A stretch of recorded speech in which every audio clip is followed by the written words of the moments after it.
What's up, everybody? Welcome to another episode of the official Tierlist podcast. This is episode number 5, and we've got a great guest today. We've got Bigby. If you don't know who Bigby is, I will bring him in just a second. I'm running a little behind on setting up. That is my fault. I spent too much time talking.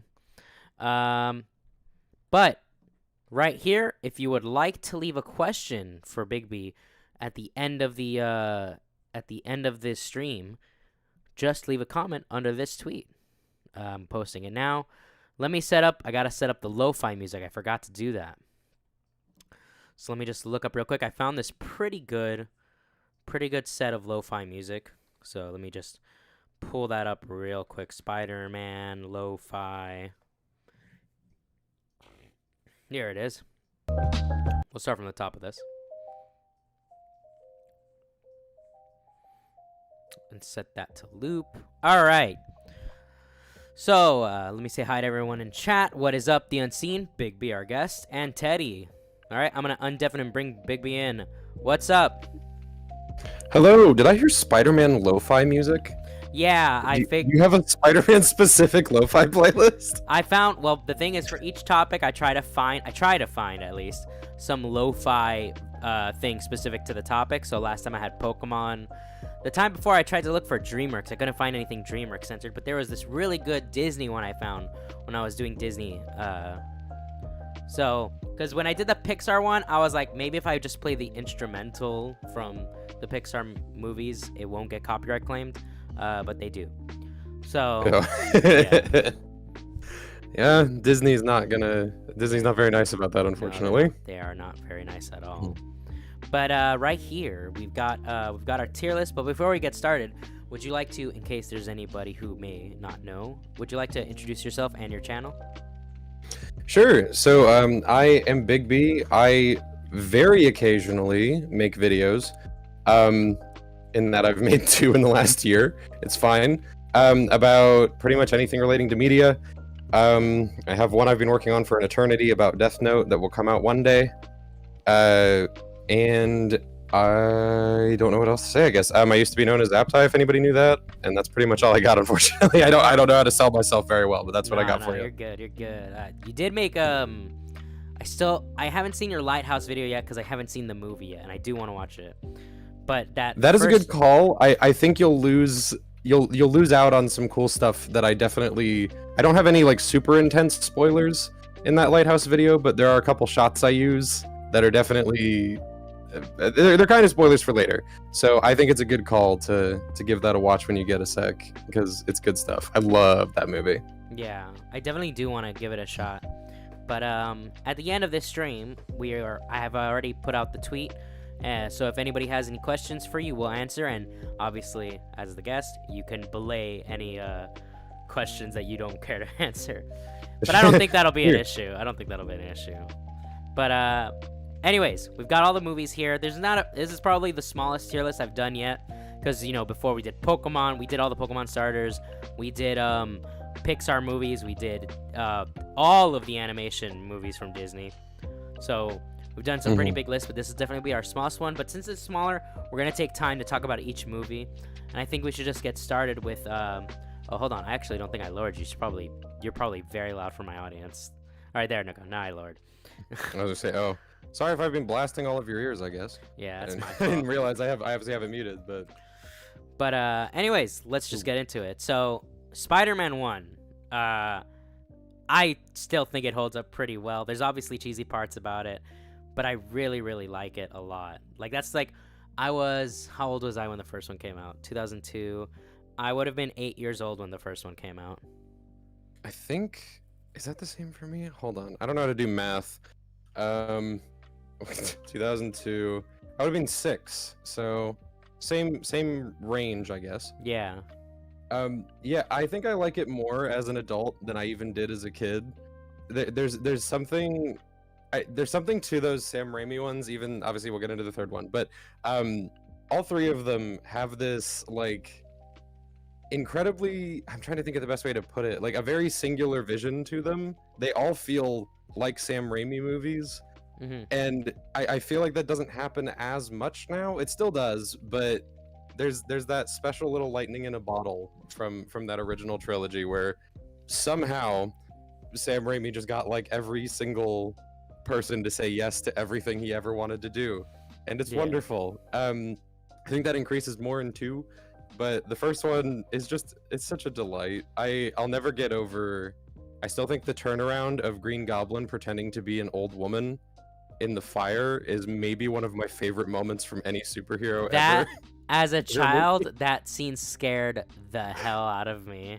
Oh, it's so good, and that's what makes it so like, oh, it's extra fun because as a kid you're like, oh my goodness, it's so scary, and as an adult you're like, that's the funniest thing. It's so good. And we can't ignore all the memes that come from Spider-Man, those early movies either, like the "No one says no to me" classic line.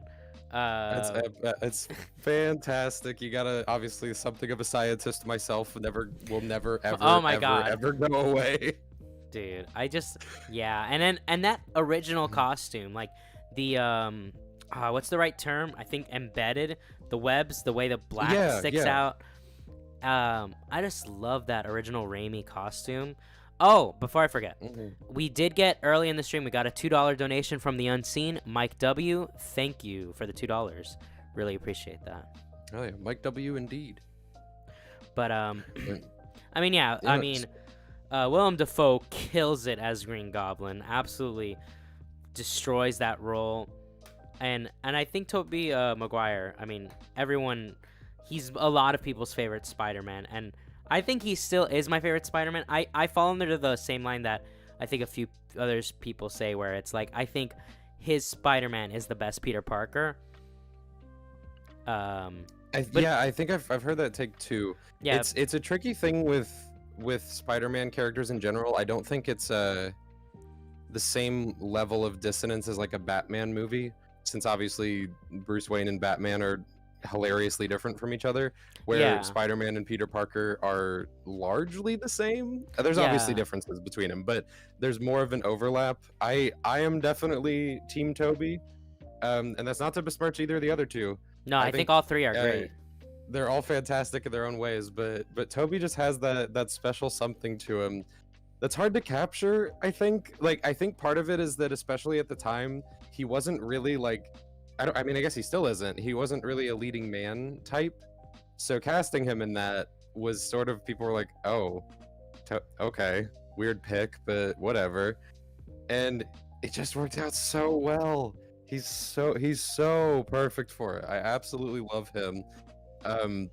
You already hit a lot of the Willem Dafoe stuff. It's hard to even talk about Willem Dafoe in that movie without just like reading his lines, I think.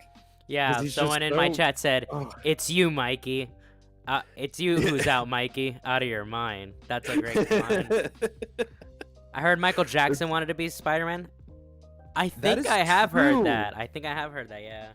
That is one of the weirder facts I recall ever learning, was that Michael Jackson really wanted to play Spider-Man. Just imagine Michael Jackson going, it's you who's out, Gobby. Out of your mind. Just like really soft-spoken. Hey! And then he just webs him. Okay, so now you're convincing me that if he was to do the he every time he blasted a web, that might be my kind of movie. No, when he drops the fucking brick wall on Green Goblin, he goes, Shimona! Drops right on him. Dude, someone needs, there has to be an edit out there with just Spider-Man with Michael Jackson ad-libs over it. Surely there is, because I feel like anytime there's even like a slight inkling that something like that happened, somebody edits it. But it might not. I'm trying to, I quickly just searched it up. I don't think it exists. Damn. That might be something that has to be made. Anyone in chat, if you know how to edit, make that. What the fuck? I thought this was canceled. It was canceled because I was in the ER, but I'm good now and we're live, Yuki. All right, don't start coping. King of the King's a regular in my chat. I call her Yuki because that used to be her name. She copes all the time. So don't worry about her. Yeah, no, we are up and running. But yeah, I'm pretty comfortable putting it in A tier. Okay, I'm glad you're in the same boat, because it was a thing where I was like, despite the fact that I have like nothing negative to say about it, I still think it's A. Yeah, Because like it's not quite as strong story-wise as what is realistically going to be the first S, um, which is Spider-Man 2. yes, surely. But What a glorious movie Spider-Man 2 is. yeah, Spider-Man 2, like, to this day, like, it has some of the best action in all of the Spider-Man movies. It has a lot of amazing moments. It does the one moment that I do like but is a little cheesy in Spider-Man 1 is when all the New Yorkers come together and start throwing shit at Green Goblin. I do love that scene, but it is a little cheesy, and I think it's kind of perfected in Spider-Man 2. Yeah, And it literally does feel like a... And two more things I want to point out on Spider-Man 1. One thing that does hold it back for me a little, the CGI has very much aged. Spider-Man 2 doesn't have that much of a problem with the CGI, but like when that scene where he's chasing down Uncle Ben's killer, or who he thought Uncle Ben's killer was, that CGI there is really abhorrent. But the other thing I want to praise more is the soundtrack. Danny Elfman kills it. Amazing soundtrack. Anyways, now we can get back to Spider-Man 2.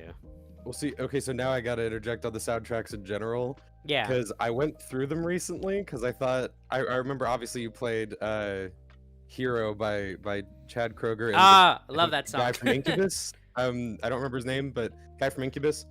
And then Vindicated by Dashboard Confessional.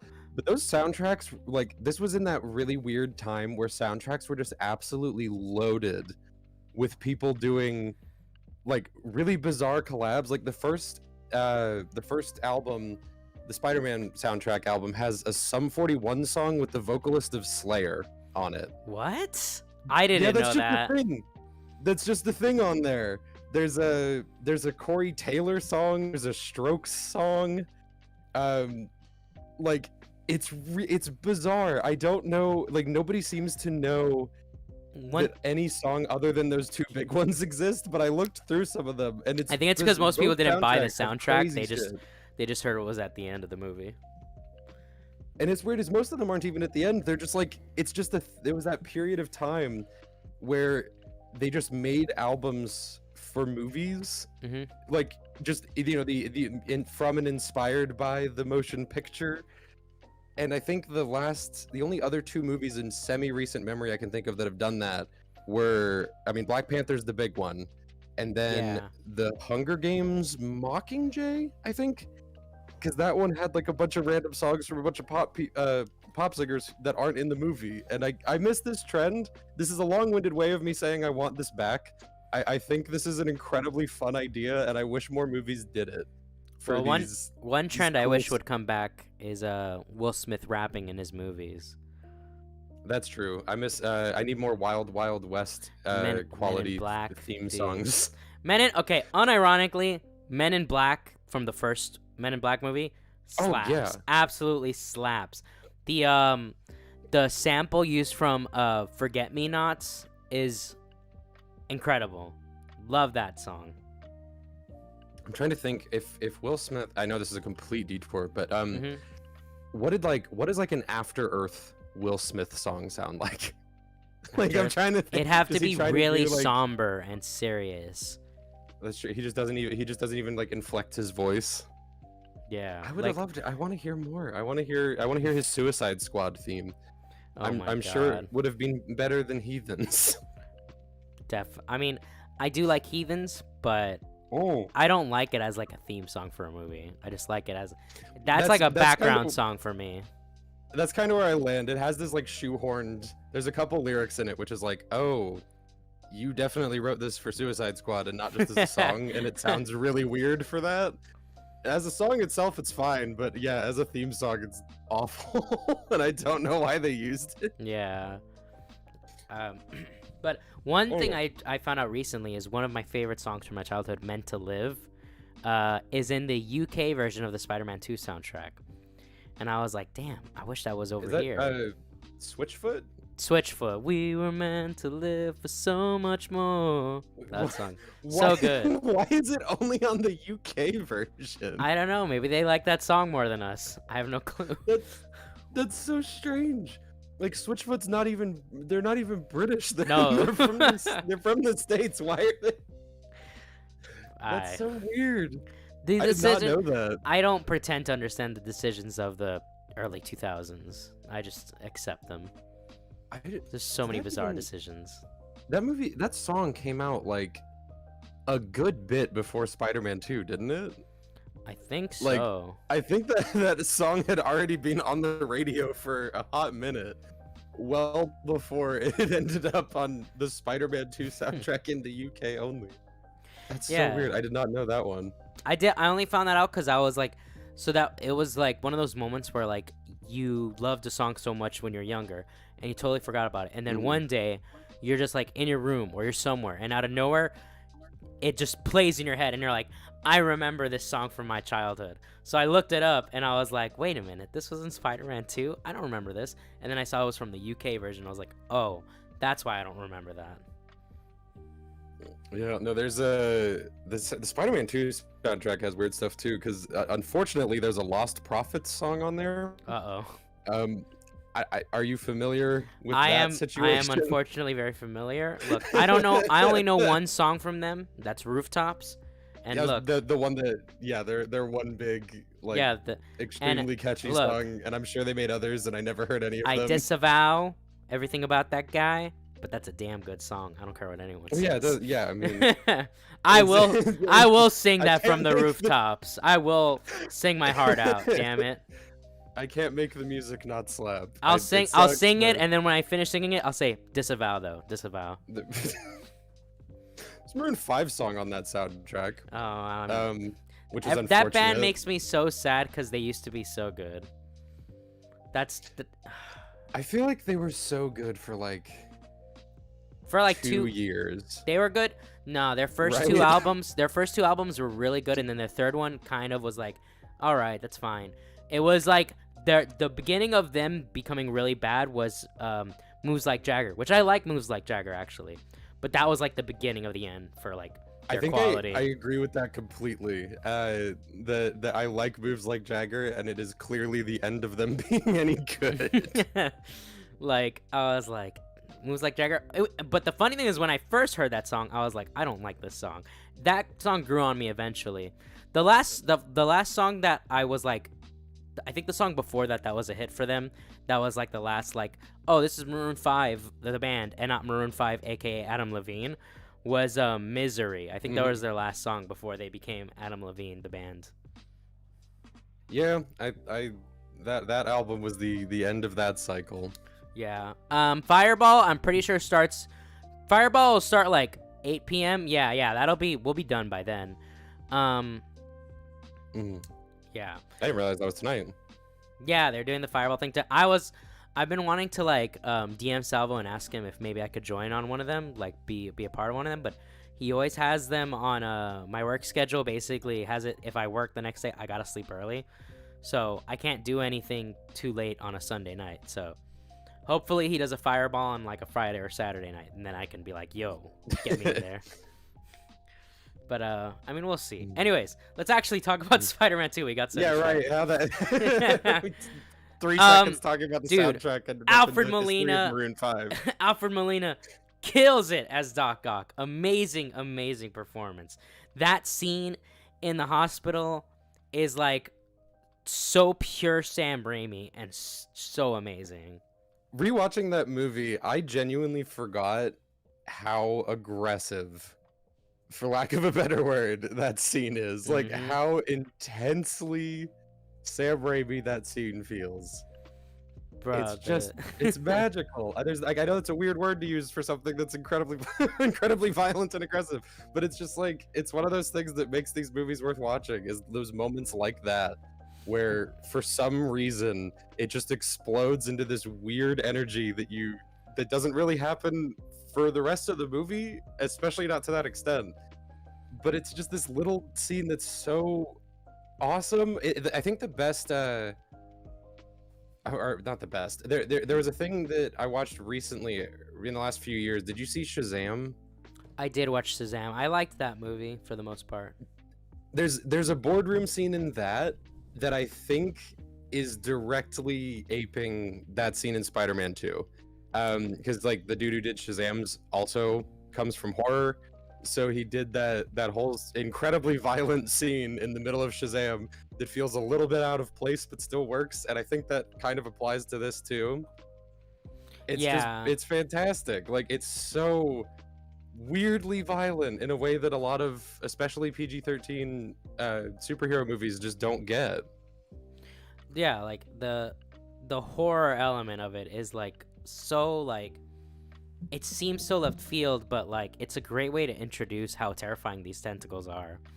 Like that scene where she starts it grabs, I think it's the Asian doctor or nurse, whatever she is, and then starts pulling at her, and her nails are just scraping across the ground. And it's like, Jesus, man, what the fuck? That shot is so unhinged. Oh my god, the fact that it's like tearing down, like it's ripping apart a I'm trying to think of like something with like massive claws. Like you would need talons to do that, but it's just, who cares? It's so ridiculous, but it's so intense. It's fantastic. And then there is actually a subtle change to the Spider-Man costume. Speaking of like design and stuff, there's a subtle change. I think the eyes are like subtly changed in this one. But like me being a huge Spider-Man fan, I think it does make it look better. That's like Spider-Man 2 is like pretty much peak Sam Raimi Spider-Man stuff.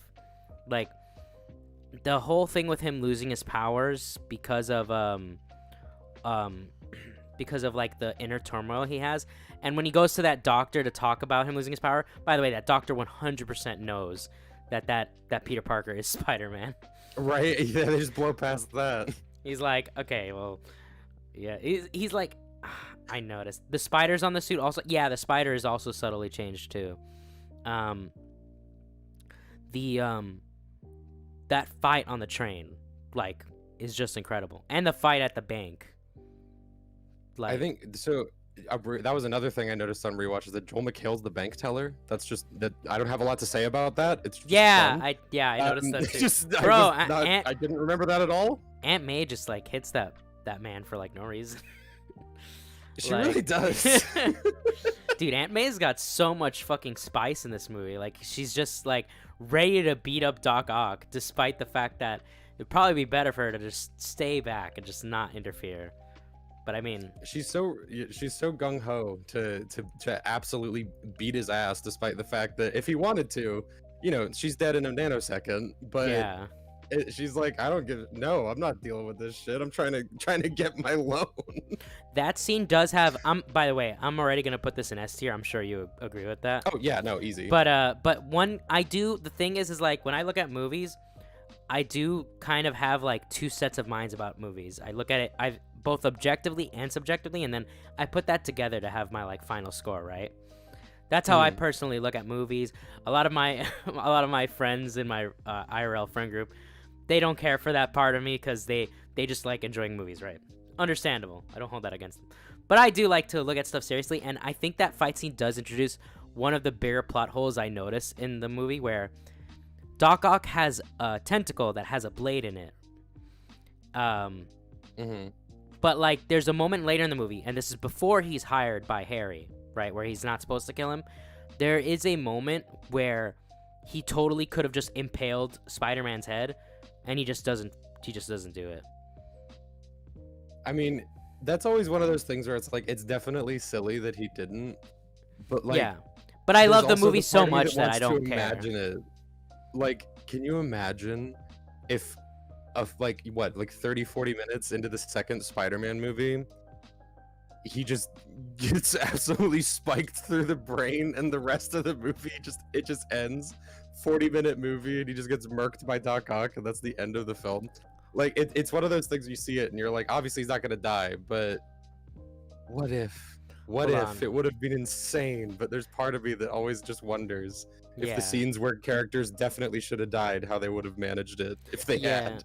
Well, that's like the trick, right? Like, as a writer, you've gotta like, and it's hard, I'm not acting like it's easy, but you always gotta like kind of double think the scenes you're making if you want to make sure you avoid all of the plot holes, right? Like, one thing, we'll get to No Way Home obviously at the end, but one thing I did like about the fight between, two things I really liked, because I'm not into the comics in a huge way, but I do like know a lot about the Spider-Man one specifically. And one thing I know from a lot of like the fights between Spider-Man and Doc Ock in the comics is, so Doc Ock is a normal guy, right? He just has the crazy tentacles. So Spider-Man the goal of Spider-Man whenever he fights Doc Ock is typically he just needs to land the one hit to knock out Doc Ock. Typically. Because he doesn't need to hit him a bunch of times. Obviously in Spider-Man 2, different time period. So I don't really care that much that, you know, he's hitting him 20 times in the face and he's not getting knocked out. You know, it's just how action was done back then. But what I did like in the fight between Tom Holland Spider-Man and Doc Ock was that from what I remember, he never hits him directly in the head. Peter Parker never directly hits Doc Ock in the head. And when he does use the blade on Spider-Man, it doesn't work because Spider-Man's wearing the spider armor rather than his normal suit. So like those are like two details that I don't know if it was intentional that they did those two things, but if it was, then kudos to them. I was like, even if it's not, it's just cool. Like, it is cool. I definitely didn't pick up on that. That's fucking sick. Yeah, but one thing that one thing I didn't like in the first one was Mary Jane. I think she's slightly better in this one, but she's also worse in different ways. Like, I do feel really bad for J. Jonah Jameson's son getting left at the altar. It's a pretty shitty thing to do. It's like, damn, girl, you could have. She did him so dirty for literally no reason. Like, I truly feel, I mean, to my recollection, I hope I'm not forgetting anything, but I was like, he was just like a good dude that she was dating, and she just leaves him because Peter Parker likes her too. Yeah. And it's like, bro, come on. There's a better way to do that. Come on. Huh? Yeah. No, I'm saying like, yeah, there's a better way for her to break up with him than be like, hey, I'm just not gonna show up at the altar or warn you in any way. I'm just gonna ditch you at our wedding. It's so unhinged. I don't like. Oh, it's so awful, and it sucks because I think it bums me out more because I mean I'm kind of I'm not like huge into Mary Jane Watson as a character. I think she's very good sometimes, okay other times, and bad other times. Like she's very inconsistent in any media pretty much. But the fact that they got Kirsten Dunst to play her, who I think is a fantastic actress, yeah, and they just don't give her a lot to do for like especially in the first movie. Like she screams a lot, which she's good at. I mean, which is cool, I guess, but she doesn't get a ton to do that doesn't just make her look like a massive asshole. Yeah, like that's the you know, superhero movies at the time, if you were a female character, unless you're like a hero, then you are just a damsel in distress, right? Like, for example, Elektra really isn't a damsel in distress in Daredevil, as many flaws as that movie has. But you know, if you're just like the love interest, then typically that's all you're going to be in those movies back then. They didn't really like flesh out those kinds of characters. So that's like that scene where Mary Jane has I don't remember his name, Jameson's kid. That's what I'm just gonna call him. That scene where she has him John, I think. Oh yeah, I think it's John. That scene where he has John do the upside down kiss with her is like, you know, when you think about it, it's like you're like testing to see, like, I don't know what her thought process is during that scene, right? Like, it's kind of weird. Like, imagine like you want to recreate something that you did with an ex to see how you feel with like the new person you're with. Yeah, it's gross. It's kind of ghoulish behavior. Like, let's see if you're as good. Like, especially at an upside down kiss, like an inherently uncomfortable position and activity. Yeah. Like it's like, why is that the deal breaker? Is it like, damn man, I can only kiss you face to face. This relationship is not gonna work. Like, what the fuck is she going for? What is the takeaway from that? Hold on. I think one of my viewers is oh no, of course it's Yuki. She's schizo again. Wait, Mike. You literally rated Spider-Man 2 before C tier. Now it's S tier. Okay, buddy. All right, Yuki, I think you're misunderstanding. Oh, I think back then I said objectively it might be C tier compared to whatever list I was doing, but I'm pretty sure if I ever put it on any tier, it would have always been A or S. But we're only doing Spider-Man movies, so it's going to be S. that I can understand that, but it's like this movie. I don't know, man. It really is one of those movies that's just like, as far as a superhero movie goes, I have trouble thinking of many that are better. I'm trying to even think if, like, Well, I don't know. For the live action ones, like the reason why I'm it's pointing out crazy. what she said is because I think what I said was objectively, if I remove all my biases, if I remove the fact of the time it was made, like if Spider-Man 2 was made today in the context that I have now, not growing up with other superhero movies, and I just watched it plain and I just looked at it the way it's going, I probably would just put it in C or B tier because of the flaws it does have. But because I don't just do things based on pure objectivity, I do things mixed with my own personal biases and other stuff. So that's why it gets raised to like an A or an S for me. That's fair. And I mean, it's just, it's a weird thing where I'm having trouble keeping myself organized because I keep having momentary things where I'm like, okay, part of me wants, like, we somehow haven't talked about J.K. Simmons yet. Oh, true, bro. Like it's just hitting me. Like, we didn't talk about that. We haven't talked about Cliff Robertson as Uncle Ben. Like, there's so many elements of these movies that I think part of the reason I think I maybe a little bit disagree with the idea that if 2 was made now, like, obviously you update the CG a bit, but otherwise, like, if you make the same script today with the same cast somehow, obviously, like, a couple of them are not alive anymore, but if in an alternate world they are, I don't know, would it be like lower tier? I feel like it wouldn't. Well, to me, C or B, like C is like average. Like C is just average. I don't put anything that I would consider even remotely bad in C, right? C is literally the middle point, right? And then B is like, this is pretty good. A is like great, and then S is like near perfect, if not perfect. And then D is where it's like, that's kind of bad. F is like super bad. And if there's anything worse than F, I usually, like when we did the Pixar tier list, the only movie I had worse than F was Toy Story 4, and I gave it its own tier because that fucking movie, I'm not going to go into a rant about it now. But really? Okay. That movie, I mean, I haven't even seen it, so I wouldn't be able to contribute. But you live a happier life without it. I mean, some people like it, but I hate it. I hate it it's so like, much. I've only heard good things, so No, that dude. throws me off. If anything, if you have time, maybe after I could talk about it, but yeah. I am curious to hear the hatred for Toy Story 4, but it's an unmitigated hatred. By the way, I was speaking about objectivity and biases. I actually do like, real quick, and then we'll get back on topic. I do like Amazing Spider-Man 2, very like, just simply because I like Spider-Man enough that I can watch it and just enjoy the fact that it's a Spider-Man movie. But I am very well aware Amazing Spider-Man 2 has so many problems. But back on the good Spider-Man 2. Oh, man. All right. That's going to be an interesting conversation. Okay. I think we'll find something. Toy Story is good. Fuck Mike. All right, you're going in timeout, Yuki. How about that, buddy? No slander in my chat. That's slander. That's direct slander. But don't. J.K. Simmons as J. Jonah Jameson. I mean, I'm glad, even though it might not make direct sense because of how variants work in the MCU, I don't care at all. I'm so glad they got him back. He's the perfect J. Jonah Jameson. There is no other J. Jonah Jameson.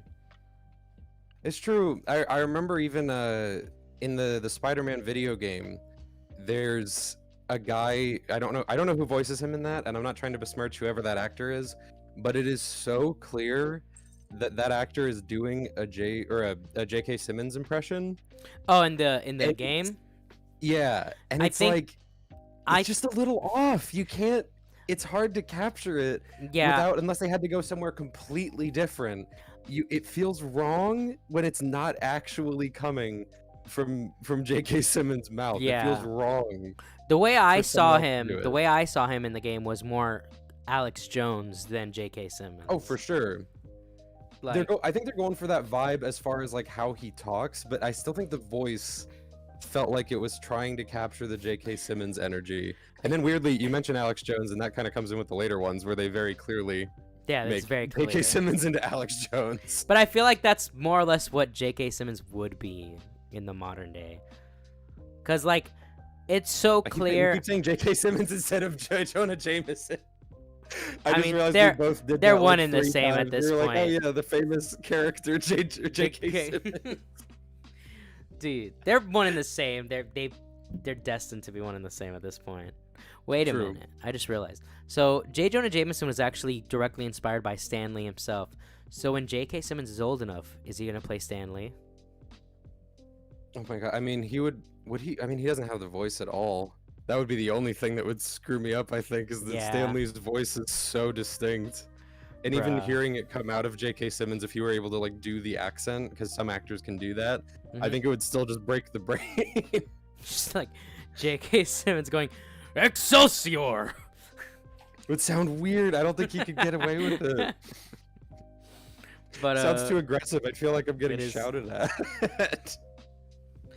man, that's another thing. Those early Stan Lee cameos, like when what's the Stan Lee cameo in Spider-Man 1? He saves a kid from a falling thing.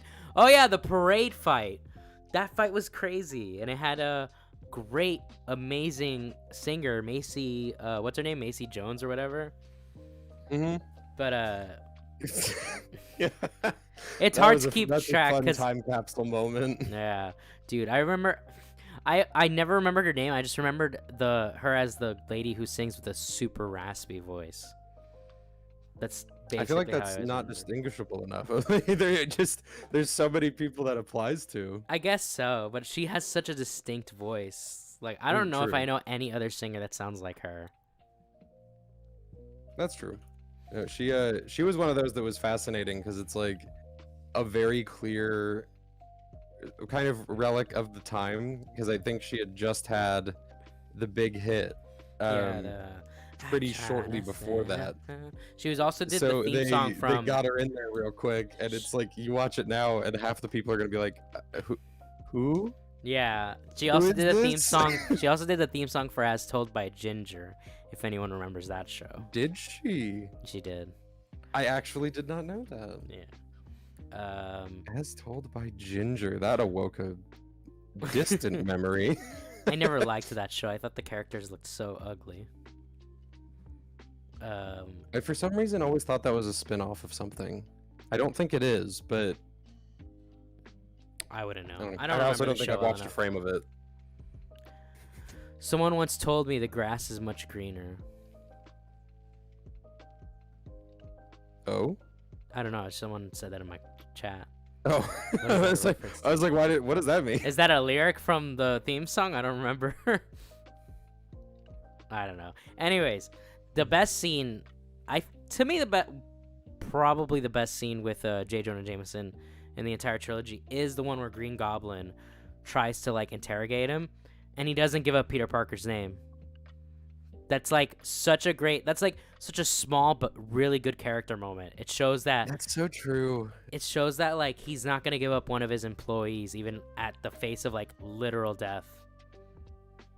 You know, as much as he shits on him and kind of treats him like dog water, he's still at least not gonna sell the guy out. Yeah, the J. Jonah Jameson in the Spectacular Spider-Man cartoon series does there's like a similar scene where he also defends Peter Parker when he could give him up. That's a great series, by the way. They added it on Netflix recently. Very, very good. I'm glad you mentioned because I was like, I don't think I've seen that at all. I don't even know if I knew it existed. I watched it recently because a lot of people. I was like asking, what's the best cartoon Spider-Man series? Because the one I grew up with was obviously the '90s one, but that one everyone was like, no, that one's really the best. So I watched it, and arguably, yeah, I would say it's the best. It got canceled after I think 2 seasons because after that is when Disney bought the rights, and so then they had to basically cancel that series and get started on the Drake Bell, Spider-Man series. Oh, cheesy thick Dorito legs. Thank you for the $5. Yo, Mike, I would like to let you know that I got a Christmas PFP commissions up now. Spider-Man 2 will always be the best Spider-Man movie ever. Arguably, that's true. And sick, I might actually hit you up for a Christmas PFP because, I mean, I have one of Gizmo, but I might want one of myself. I gotta rewind. Drake Bell Spider-Man? Sorry, I know that I didn't mean to just completely derail. Oh, Drake Bell what? Yeah, in the Ultimate Spider-Man cartoon, Drake Bell voices Spider-Man. I genuinely never knew this. I thought you were joking around because he's in superhero movie, and that's like an entire almost beat for beat parody of the first Spider-Man movie, and I thought that was what you were talking about for a second, and I was like, what? He really voiced Spider-Man in something? Yeah, he did. That's like shattering my brain. I did not know that. I'm wondering, I remember watching a few episodes from that series and being like, this is okay, but I don't really want to watch it. But from what a lot of people tell me, it's actually not good at all. So I like you being like, yeah, I wasn't super impressed, but apparently it actually sucks balls. Yeah. I actually rewatched the old one from the 90s, and there is some very dated stuff about it, but I still think it's pretty good. It's so charming. I love Mark Hamill as Hobgoblin, although I think he should have voiced Green Goblin.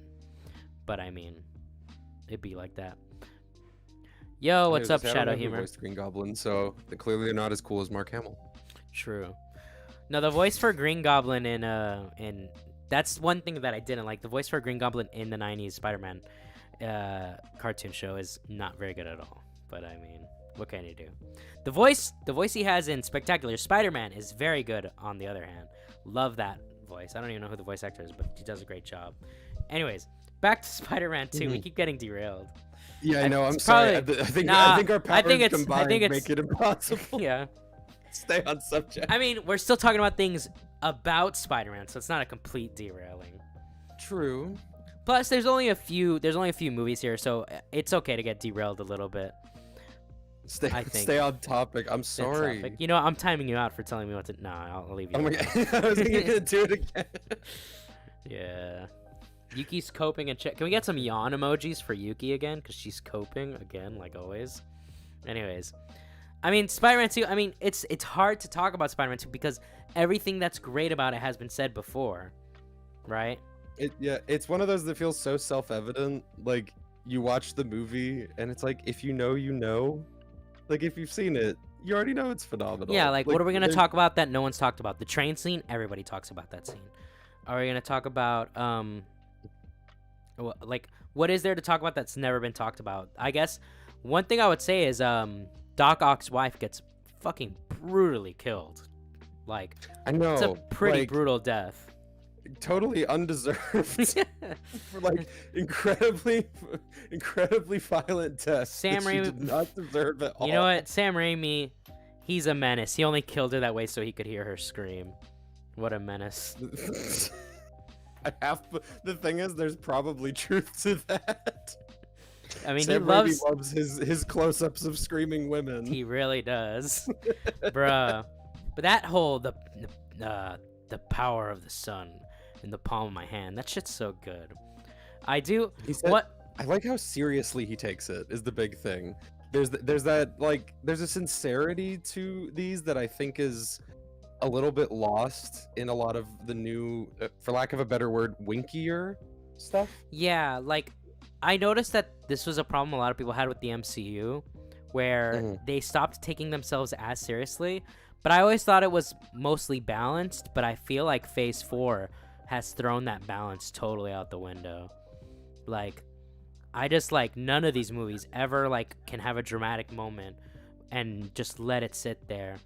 Like, that's why I am actually excited to talk about the MCU Spider-Man movies, because I know a lot of people don't like that version of Spider-Man, but I really, really like Homecoming, and I really like No Way Home. Far From Home does have its problems that I can't ignore, but I feel like there was a little more sense of sincerity with those movies compared to stuff like like the most recent Thor and Endgame and other movies where I feel like Marvel just was like, oh, we're not gonna take ourselves serious at all. You can talk for a bit. I'll be right back. Oh, sure. Okay, I'm gonna riff. It's my show now. How is everyone doing? I don't think I'm familiar with a lot of the people in chat. I also have not been looking at chat, which, my bad. Let's see. Okay. I'm back. Oh, that was quick. Okay, I thought I was ready. I was gonna try to. Yeah, I thought. I was like, what do I do? How do I, how do I stall? I thought someone wanted to talk to me, but they just wanted to give me something. Oh, this is pretty nice. All right. Anyways, oh, is this a fan? No, it's not a fan. All right, never mind. What were we talking about? Oh yeah, we were talking about I think how awful that poor. No, we were talking about the sincerity in these movies. Yeah, the sincerity. Sincerity stripping sounds really fucking weird. I don't want to use that terminology, but it's the closest I can get. Like the removal of it, or at least the extreme limitation of it. Like I think to in No Way Home specifically, where they like make fun of him for being named Otto Octavius. It's one of those things where I'm like, just let it be his name. Who cares? Like, yeah, there was have like to be like, it's so funny that his name's Otto Octavius. It's like, yeah, whatever. No one get like. That no was one a thinks joke that I would have name- like that was like one joke where I saw in the trailer. I'm like, I hope that's cut from the movie or done differently, but they ended up not doing. It ended up being like, yeah, I don't like that one. I think to I won't go too far off into that movie because I got lots to say about it. But I think that's the biggest joke in the theater that I think 2 people laughed at. Yeah. And I went opening night, and that was crickets, Dude. And I think it is because it's like, don't mock it. Like it just felt like, I know saying it felt mean is maybe a little extreme, but it felt like it was mocking it, and it's like, I think you're making a movie with him. Like clearly you're not above it. Just use his name. I think the idea was like misplaced. I think like if you have a name like Mike Hawk, right? That's a name where like anybody at any age at any time is gonna kind of giggle at, because it's like, okay, yeah, I get the joke. I just started it's like a dad joke. It's like, okay, but Otto Octavius, the only thing that's funny about the name is that it's is the alliteration. But your name's Peter Parker, all right? So why are you laughing at that? You have no place to laugh at it. Yeah, Octavius, because he has arms and it sort of sounds like octopus, I guess. But I'm like, Otto Octavius, I don't know. Yeah, it sounds like a supervillain. I think the way to make that joke, and mind you, this wouldn't totally fix it, but I think a way to make that joke better would be having them go, oh, you're Otto Octavius? That's your name? And then he's like, yeah. And then like, so you're Dr. Octavius? And then he's like, yes. And then they start calling him Doc Ock, and then they laugh. Like, that could be, obviously, the way I'm explaining it isn't the way I would want it delivered, but, like, that's kind of the route I think that could make that joke work better. Well, and it's also a joke they already did, was the other reason I think it kind of sucks, is the Doctor Strange joke is good. That one works better. Like, Doctor Strange. They already showed that they can do that exact joke much better. Because that one, you're like, oh, that kind of caught me off guard because I know that's his real name. I feel insane anytime I explain a joke, obviously, but like, it's like, yeah, you're like, oh, haha, understandable misspeak. Another way they could have done that is if Doctor Strange introduced himself to Doc Ock, and then Doc Ock's just like, Doctor Strange, and then Doctor Strange retorts by making fun of his name back. That could have been another way to do that same joke in a better way, I think. My dream world is no joke. That's all I'm saying. I would love it if I Doc get Ock that. would I just get be that. named I get that. But, you know, in a world that there has, like, let's say that's the constant of the universe. There has to be that joke. That's, I think, how you fix the joke. That joke is a requirement for the threat of reality. What if one of the producers is like, I love this joke. You cannot remove it, but you may change it. It's like, fuck. All right. You can slightly rephrase it. I wouldn't be surprised if there's some, like, psycho producer that's just like, there's certain things that are very mundane that I don't want changed in specific movies. Those we do Hollywood know types that, are crazy. we already know the Avi Arad. Oh my God, I don't yeah, know how that to guy. pronounce his name. We know he was a little bit of a control freak. So Yes, I maybe he really maybe he liked wants- that I don't know if joke. he's involved in the new one, but maybe we know that Spider-Man producers are not above interfering with shit because they want something. True. Oh, let's Scooby do this shit. Oh yeah, that joke. Oh man. Oh God. Okay. No, don't do it. We can't. I can't. We're gonna end up talking about No Way Okay, Home way yeah, too let's early. not get to that. All right. So Spider-Man 2, we're putting in an S tier. Perfect villain. Perfect. Like Tobey Maguire's perfect in it. MJ kind of sucks, but she's better than she was in Spider-Man 1. The music, again, it's Danny Elfman. It's amazing. That man, in my MJ's very opinion, good for can do drama, no wrong. at least. Yeah, she's good for drama. What else? Like J. Jonah Jameson, of course, perfect. Even Harry is a little better in this one, although I don't think he ever gets like good. But I mean, he's better in this one than he was in the first one, and his acting is better in this one than it was in the first one. Yes, that's definitely true. I legitimately forgot about Harry for a second. Yeah. I don't think he would have even come to mind until 3. I don't know why. He's obviously extremely important to the first 2, but for some reason, he's completely slipped my mind. But I guess we're at 3, so now's the perfect time to talk about him. Yeah, he's I do like that he picks up. First of all, his costume sucks, but I do like where he picks up from. Where he's like, okay, now I'm the new Goblin, which is the official name on the toys, New Goblin. It's also just a terrible name. It's a terrible name. I would have preferred Goblin. Why didn't they just give him the Hobgoblin name? I know Harry's not Hobgoblin in the comics, but there's a lot of things that are not in the comics that are in these movies. So Right? I'm like, yeah, who gives a shit? He could just be Green Goblin again. He could be anything. But yeah, you could have not just called him Green Goblin again, like. New Goblin. New That Goblin. fucking God, I really do. And The outfit and the little half mask. yeah, the glider's kind of cool though. The what? The glider's a little cool though. His little surfboard glider. his little I'm a fan surfboard of glider. it. I think it's very charming. Yeah. That's another one where it's like it's obviously not as cool as the original one, but it's kind of neat. There's no. I'm not even alright close. with it. Oh, did you ever see the behind the scenes of the original Green Goblin mask where it was actually going to be more comic accurate and like move and emote? No. It's a horrifying. We're going to derail for that real quick because it does have to do with Spider-Man. I've never seen It is this. horrifying, but it looks so cool. Green Goblin mask test. Wait, did Bigby not like No Way Home? We'll talk about No Way Home when we get to it. If I have to defend the movie, I will, and that'll make it more interesting. You saw that, what, Chibi Doki? Yeah, she's funny. This was like a test mask they were working through. Huh.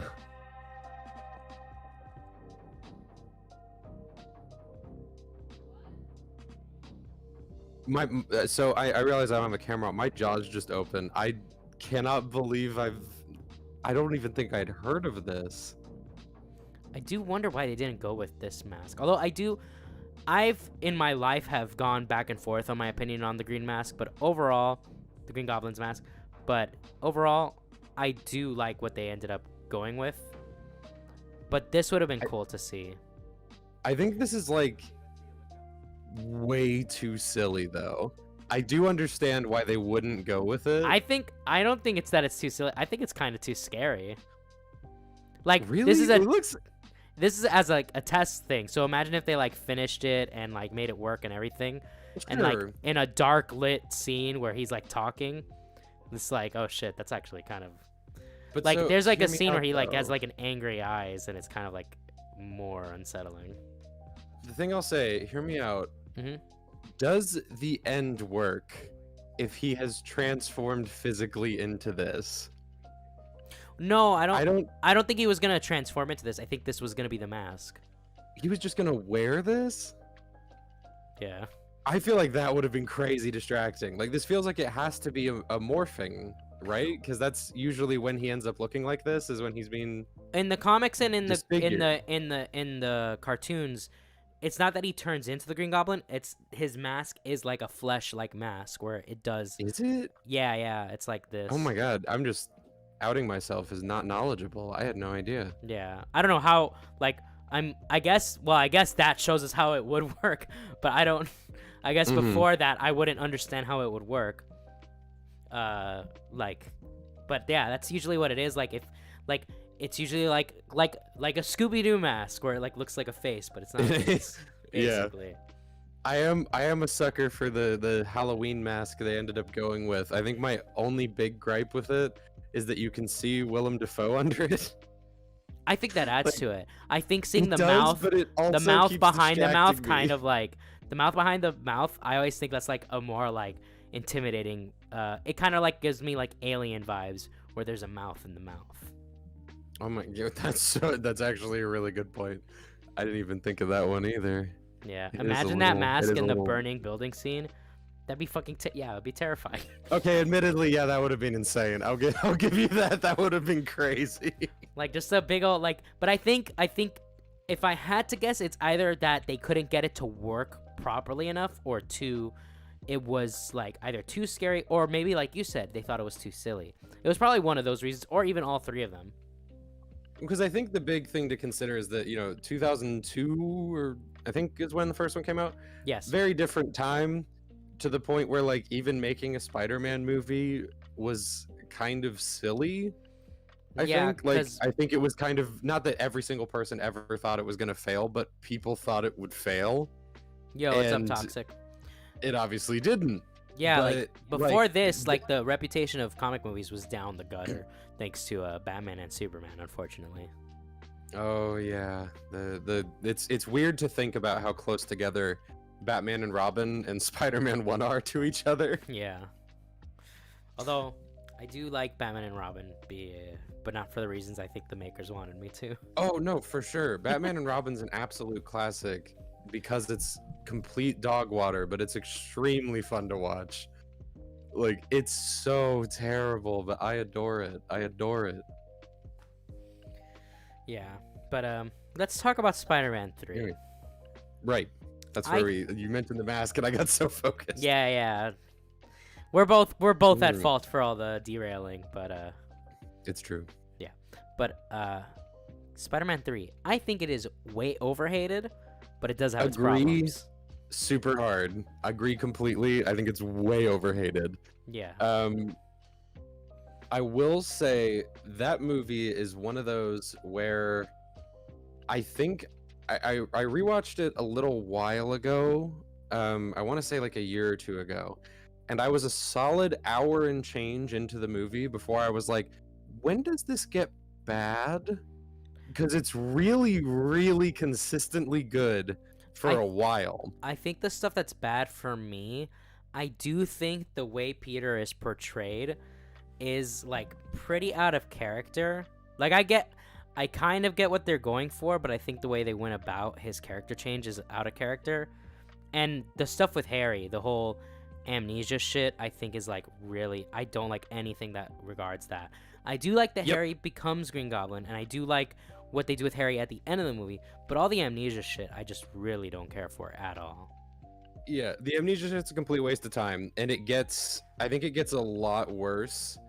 The movie loses me a little bit. I think it's like a little over an hour in, when the ridiculous breakup that Harry stages happens, and then MJ and him are like dating for a second. The only thing I'll give that scene credit for is that it introduced me to The Twist by Chubby Checker. It's the only thing that gets credit for. That song is kind of my biggest banger. problem with that. No, that song's a banger. No, Love not it. because the song sucks. Because the scene it's itself. really weird. Oh yeah, it's it like is. really, really weird, and it's a weird pick and a weird scene. So it was super distracting. No, song No, yeah. slaps, but it was very distracting. No, I agree with that. I'm just saying the introduction of being introduced to that song was like, this is like one of the first sure. movies I saw, because when you're a kid everything's awesome, right? But then there's like those set of movies that show you like, wait a minute, not everything's awesome. This is one of the first movies I saw in theaters where I was like I couldn't put my finger on it because I was like, I don't even know how old I was. I was in middle school, but I saw it in theaters and I was like, and what was really cool is my mom actually picked me up from school to go watch it. So that was really cool. But I saw it and I was like, I liked it, but something about it was not as good as Spider-Man 2. So like that was like the big thing. Oh, sorry. No, go on. I was gonna say, I think the big thing. I mean, it kind of goes without saying. I'll say part of the common opinion, but I have a little bit more. Is obviously you can tell Sam Raimi did not want Venom in the movie. Oh, for sure. Like even without knowing he didn't want Venom in the movie, it's really obvious that that is not something he wanted, and I think that hurts it a lot since he's so central, especially in like the last third or so. He's so important to the ending that it's like, well, yeah, you obviously need him, but maybe this is spicy. I kind of like what he was going for. I don't think it worked entirely, but I think making Venom into like a pathetic weasel, I think it's kind of interesting. I think that's a more interesting take than, like, you know, not necessarily more interesting, but it's at least different from the standard like very muscular person who's extremely physically imposing. Like the fact that their big rivalry is that they're both photographers is like, hey, they're both photographers, but they're both similar. They're both similarly dweeby. They're both similarly scrawny and like kind of ignorable. But I don't know. I kind of like him. I like the idea behind it. I think the execution is where I don't agree with it. And then definitely no. As a huge Venom fan, Venom's my favorite Spider-Man villain. Always loved Venom. What I don't like is also, by the way, the black version of the suit is cool, but I'm always gonna be a sucker for that giant white spider that the original has. That's my favorite thing about that old costume. So I wish they would have given him a big white spider, but otherwise, awesome black suit. But what I really, really don't like is the way Venom looks. The way Venom looks and the way he sounds with that raptor screech that he does. That's like so like lame. Oh, like, for sure. So lame. But like, no, yeah. I get what they were going for, and I agree with you. I think the idea is cool. I just think, like, again, like me and you agree on this. The execution was just wrong. Yeah, that's the big thing. I'm like, I don't want to misconstrue that I think the Topher Grace Venom is secretly understood or misunderstood and is actually amazing. I just think the idea of him being a little whiny baby is not the worst thing ever. I think it makes his extreme hard turn into like quite literally praying for someone's death. Yeah. It's like, I think that's really like that feels right in a weird way. Like on paper, I like the idea that Venom starts as this little crybaby who goes to church to pray to God to kill his rival because he exposed his Photoshop jobs. Like that's so like lame, but in a way that could have worked if the Venom transformation, if Topher Grace could even remotely sell actually being intimidating or scary after the transition. And that's where I think the really big problem hits, is the Eddie Brock pre-Venom part almost could have worked, but the actual getting of the symbiote goes so badly that it's completely irreparable. Yeah, like from what I remember, the comics, the way he becomes Venom is pretty similar. He does work at the Daily Bugle, and he does have a rivalry with Peter Parker. He's just like a big guy. That was all I meant, was them being both very like tiny. Yeah, them both being tiny. But the thing, them having the same kind of scrawny energy, I thought was actually. I think the reason cool why idea. it works more with the big guy is because when he's framing Spider-Man, he's not doing it by photoshopping. He's like dressing up as Spider-Man and pretending to do bad things as Spider-Man. Mm-hmm. So which is obviously, we already know he can fill in this. He can already fill in the suit, so it makes more sense that he can fill in the Venom look. Mm-hmm. No, definitely. Okay, someone saying, tell me you don't read comics without telling me you don't read comics. Don't listen to Yuki. Okay. Don't listen to her. I don't read comics that much. I haven't for a really long time. I have no problem saying that. I'm not judging this as it being like comic accurate because I'm sorry, I don't care. I will never care about something being comic accurate ever if it's good. The thing is like me and Yuki have argued about this all the time because my favorite MCU movie is Civil War and then second is Infinity War.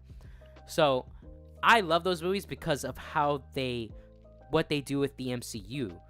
Yuki hates them because of the way they adapt the stories that they come from.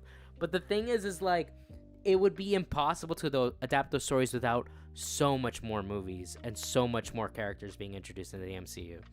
On top of that, there's no way Yuki can say Spider-Man 2 is an awesome movie and complain about comic accuracy. Like, the argument I go is, you can think that, the argument I go with is, you can say, I say it until the day I dead. Alright, buddy. The way I look at it is, The Shining, right? Amazing, amazing movie. Terrible adaptation. You can have a terrible adaptation and have it be a great movie. Or great whatever it is. Yeah, I agree, because I think the adaptational part of it is like it's cool. I like it when stuff is accurate to the thing I know, but it shouldn't need to be to work, and that's where I'm trying to come from with it, which is where, like, yeah, it doesn't work in full execution. It definitely doesn't work, right? But I like what they were going for, and in theory, and if they had a better actor than Topher Grace, I don't have anybody in my brain that could do it, but someone who could pull off the kind of scrawny, weaselly little dude into scary, big monster man. But I don't know who that is, but it sure as shit isn't Topher Grace. I'm sure about that. Look, Yuki, we have one more chance to get Venom right, alright? We'll see what the MCU does with him. Who is Venom? Venom. it keeps saying Venom. I said Venom? No, not you. The chatter. VMON. Venom? Oh, everyone's writing Venom. I feel like I'm going nuts. Wait, what the fuck? Why are people writing Venom? I'm not trying to be a spelling dude, but every single name mentioned I've seen has been Venom, and I feel like I'm going crazy. These people, man. Give Tom Hardy. Tom Hardy, like, the problem with the Venom movies isn't Tom Hardy as Venom. I think Tom Hardy does a great job as Venom. Not at all. The problem is everything else around that. But we'll see what the MCU does with Venom. We'll talk about MCU Spider-Man stuff in a bit. But yeah, Spider-Man 3, I think we've pretty much touched on everything. Oh, yeah. Sandman. I think Sandman's the best part of that movie. Sandman's awesome. Dude, that scene... Sandman should have been the main villain. Honestly. Like, I think Harry kind of muddled it. Obviously, Venom should not have been in it at all. Yeah, Sandman is so clearly the best part. We got so distracted with all the messiness of Venom that we almost forgot the best part of the movie. Which, you know what would have made Venom better so well. Is if Eminem gave him a song for Spider-Man 3. That would have made him better. That's objectively true. If Topher Grace had rolled out and that amazing song with its incredibly aggressive chorus had been blasted onto the screen. We need an edit of when he's crawling towards Sandman and just Eminem's Venom playing in the background while he's crawling towards it. When he lashes, or there's a shot where he like lunges directly at camera. I don't remember who he's attacking when he does that, but he definitely lunges right at the camera at one point. That's where you gotta hit it, and then you hit the credits. It's perfect. Dude, that would have been so based. Wait, are you... So, I'll say with Sandman, I truly think the scene of him being transformed is one of the best scenes that doesn't have... This is like... I'm going to add so many qualifiers that this isn't even going to sound like a compliment, but one of the best scenes in a superhero movie with no dialogue. And especially because it's entirely CGI, and the CGI, while dated a bit, is like still I think it pretty mostly holds good. up. Like, Yeah, I think because the emotion is so well done. Like the animation work is so strong that it kind of covers for the fact that like the lighting's a little flat and maybe the sand simulation's a little messy, but like, who cares? Because it works. It's like when a video game is really good despite its graphics being kind of shitty. But if the design is cool, it can age pretty well. That's sort of similar, where the execution of the scene is so good that, yeah, there's some technical drawbacks, but they don't bug me at all. yeah, I like the giant Sandman at the end. Like, again, like some of my this God, stuff is gonna look dated, but I think it's cool, and I like Sandman. Oh my God, okay, I just remembered something. When I was watching it in theater, there was like this family that was sitting next to me. We were sitting like we were in really good seats. We were like in the center, not all the way at the front, but like closer to the front. But there was this lady next to me. When Sandman was just bashing Spider-Man, she started crying, and I was like, it's Spider-Man, he's not gonna die. Stop crying. I was like, why are you crying? I didn't say it, obviously. I'm not rude. Stop hitting him! She was like, Don't beat him up! She was like actually crying. I was like, what? This is Dude, the scene you're crying to? I kind of respect it. I don't know. There's something about getting that into a movie that I'm like, I don't think I do that enough. I want to get that excited. I support getting that into. sounds awesome. I support getting into a movie. I cry at a lot of Pixar movies. I'm down for crying. I just don't understand why that scene. That's my only contention with it. But how fun to cry at that. That like that's how emotionally invested you get in something, that even seeing the main character get hurt, you're just devastated. I'm like, that's such dedication. That's I kind of fair. respect it. That's I could never do it, but I kind of respect it. That's fair, but I still maintain it is strange that that's the scene. Oh, it's incredibly weird. Don't.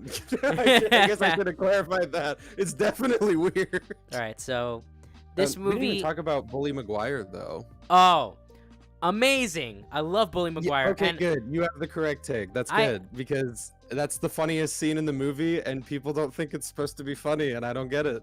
I think it makes that's not total a funny sense. scene.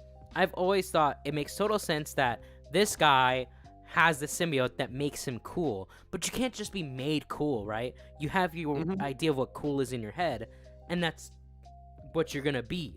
So the way he's acting is not cool at all. He's acting like a fucking loser, but that's what he thinks cool is. Like, that makes total sense to me. I've always thought that. Yeah, and I think it's hilarious. I think it's underappreciated that the single person it works on is Betty, and every other person, when he's like walking down the street, is looking at him, either laughing at him or looking at him like he's a fucking creep. Yeah, and it's great. I love it. It's so good. Dude, he like makes Ursula his fucking slave. Oh my god, that poor girl, dude. She deserves better. Oh yeah, we didn't talk about Rent. We didn't talk about that guy. Oh my god, my man. I don't remember his fucking name. I remember Ursula, but I don't remember it's some Russian name. It's like those Donovich or something like that.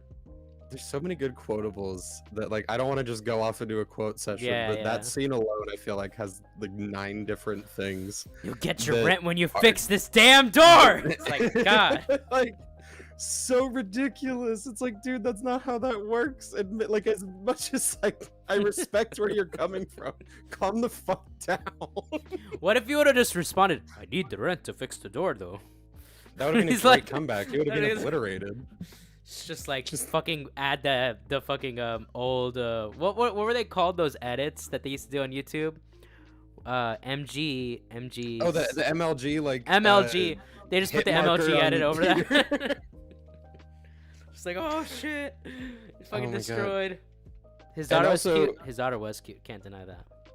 True. Gwen Stacy was trash. She just didn't have a character for the most part, but she was cute. I mean, yeah, I was like, I feel like that's not Gwen Stacy. I don't know why she was in the movie. That was probably another quota. Really convoluted drama, which I just remembered led into domestic abuse. Dude, that's the most base part of the movie. Oh my god. No, that scene's one of those things that's like fucking crazy on rewatch, because obviously it's right after Now Dig On This, And like Oh my god, yeah. 2 minutes after he says, "Now dig on this," you get him punching his partner in the face. It's actually But the thing unhinged. I'll give it, the movie takes that really seriously. Like it stops and it gives that some dramatic weight that is Yeah, like, as it should. yeah, no, that's fucked. And I appreciate it. It's not like they don't gloss over it like, no, that's totally fine. It's like, no, oh my god, how the fuck did you just do that? That's insane. Yeah. Also, that entire dance scene's incredible. I'll die on that hill too. They're Dude, fantastic. I didn't know love it. Peter It's was good so on. fun. Peter knows how to play a mean piano. I mean, can't take that away from him. It's true. The symbiote taught him how to play piano. But yeah, I'm thinking B tier for Spider-Man 3, like B or C. I agree completely because I think it's like a strong A in my heart, but I cannot justifiably put it with Spider-Man. Yeah, 1. we've got the Like, Venom that feels shit. like I should We've got be the hairy shit. arrested. Also, oh my god, okay, one of my least favorite scenes in the entire movie is when the fucking dude. I hate this scene because it makes it so much worse. This is the kind of plot hole shit that I cannot abide. When the fucking butler comes in and he's like, that actually, I cleaned your father's wounds and the blade from his glider killed him. Spider-Man didn't kill him. And it's like, why wouldn't you fucking tell him this? However long ago that this happened. What the heck? Yeah, that was insane. I was like, I hate that scene. sequence. That I think the guy who plays the butler, like, did he win in like a contest? Like, it feels like he won like a be in a movie contest because his delivery is just terrible. There's like 20 The takes of him blade from trying. his glider pierced his skin. Like, it feels like he's half remembering the lines as he's saying them. I think there's even a blooper reel of him fucking it up like every single time. He says Gilder at one point. Yeah. It might be a imagined memory, but I'm pretty sure that he fucks his line up like 20 times. I don't think that dude's, and like, I might be totally disrespecting like an iconic legendary actor. It literally feels like he won a contest of be in a movie, get a scene, and you get to be in a movie. I'm curious now. Like, what is his credits? Bernard Houseman. His name's Houseman. That's not a real name. And where is he? His name is John Houseman. Paxton. Is a fictional character, John Paxton. Okay. Okay, so I feel vindicated. I am selfish. I am wrong immediately because he doesn't even have a Wikipedia page, and he's an actor. So he definitely won a contest, and I'm deciding that's true, and I'm not going to look it up. And So, that's just my reality Apparently, John Paxton previously worked with Brent Briscoe and Becky Ann Baker in A Simple Plan. Worked with Sam Raimi again in Drag Me to Hell and Oz the Great and Powerful. Wait, he's in Drag Me to Hell? And he worked with James Franco in Oz the Great and Powerful. IMDb. What's his IMDb? Let's look Wait, this who shit the up. fuck is he in Drag Me to Hell? Alright, so he's in all the Spider-Man movies, obviously, and in Simple Plan. He has 16 acting credits.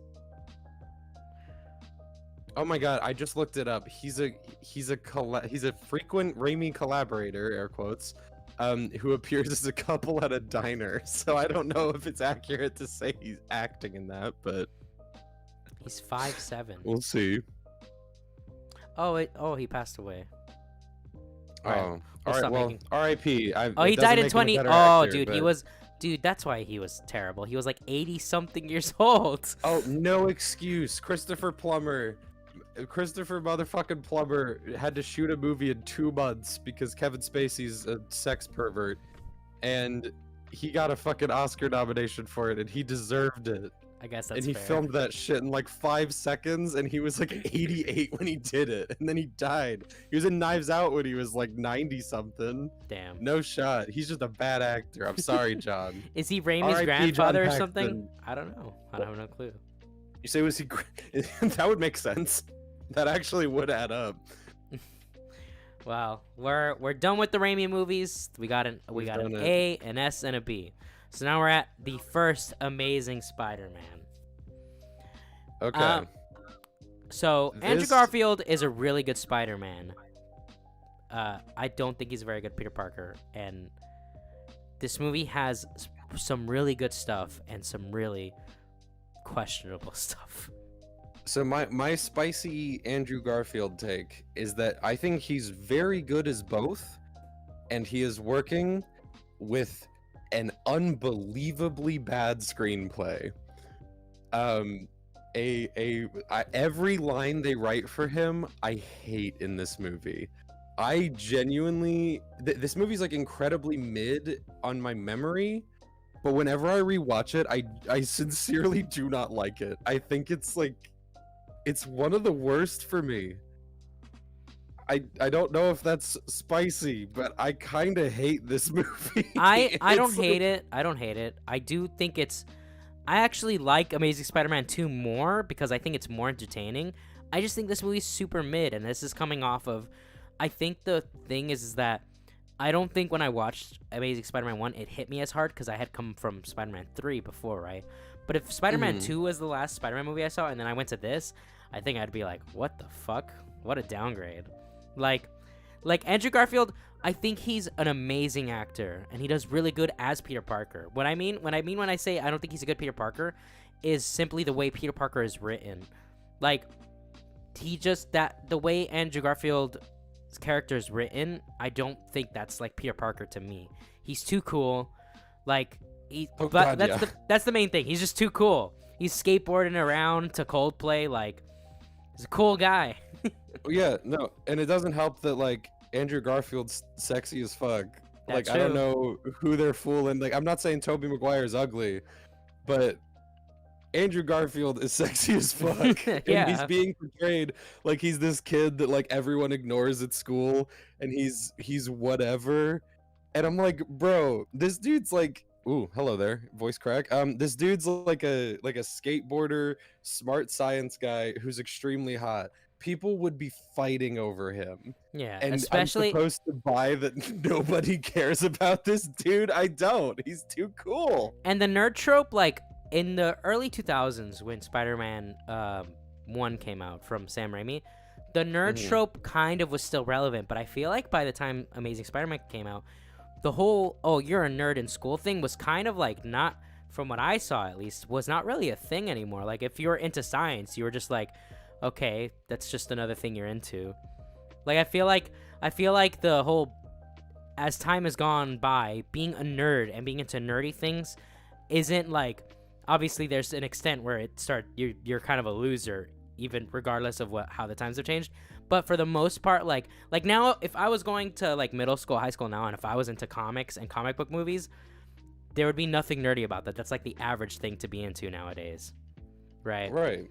So like, this those shit came kinds out of things, Sorry, I was like, this came out like 4 years after The Dark Knight, right? Like, yeah.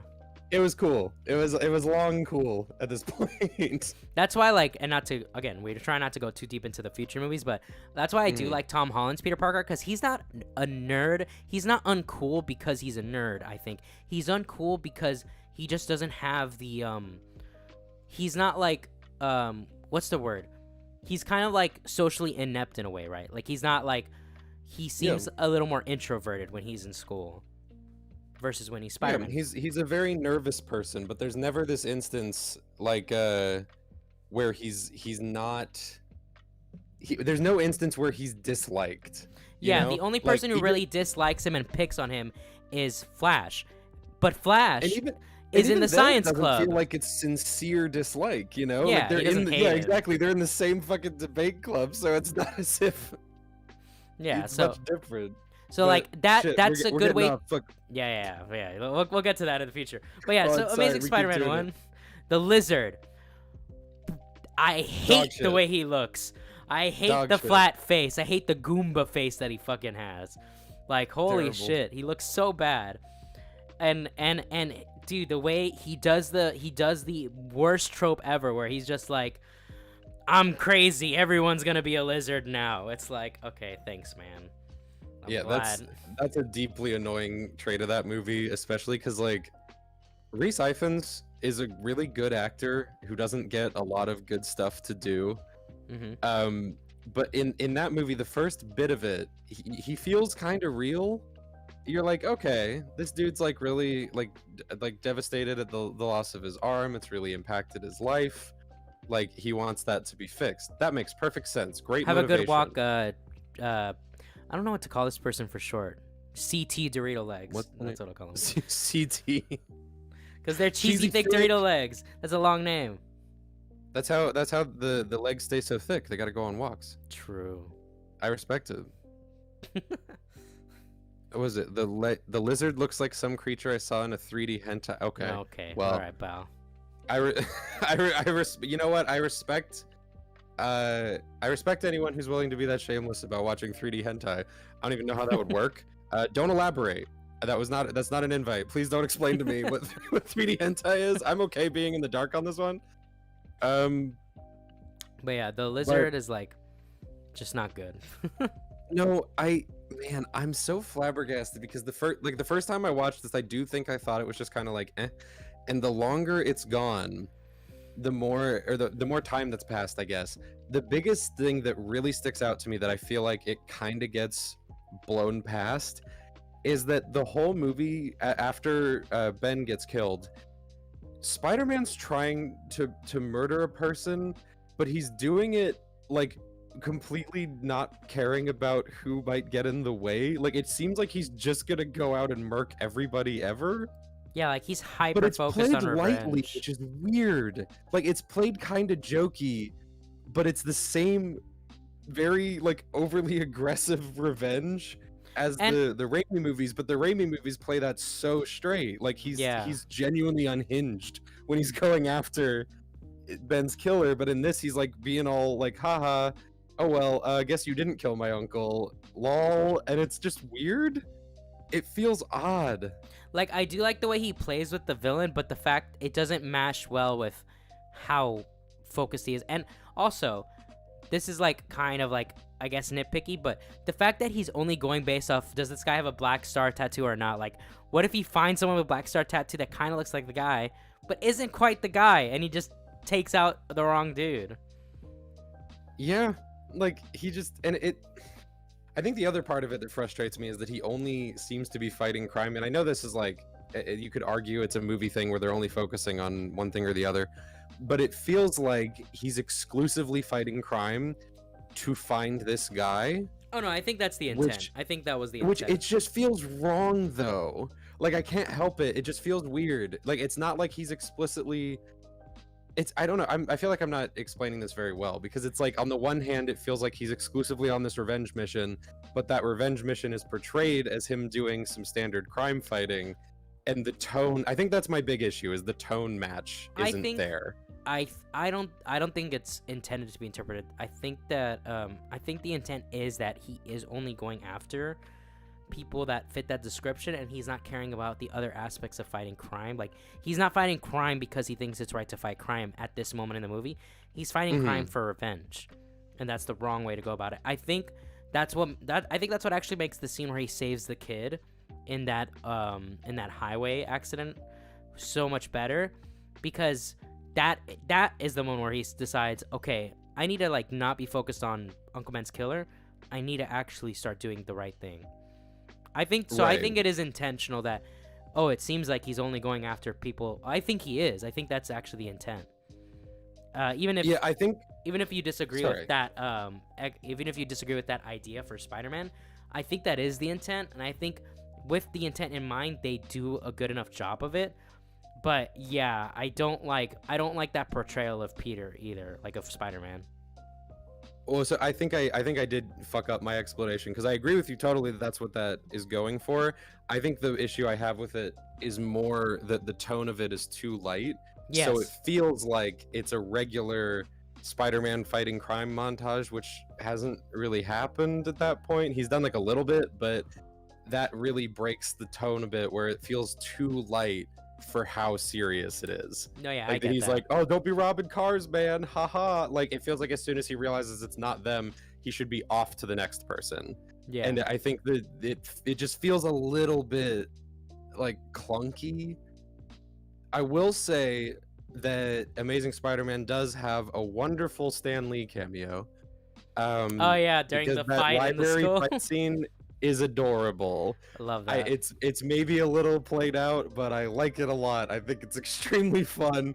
I love that he like catches the shelf or table or whatever moments before it hits his head. It's incredibly fun, and I like that a great deal. That's probably my favorite part of the movie. Yeah. Is that one little sequence that always brings a smile to my face.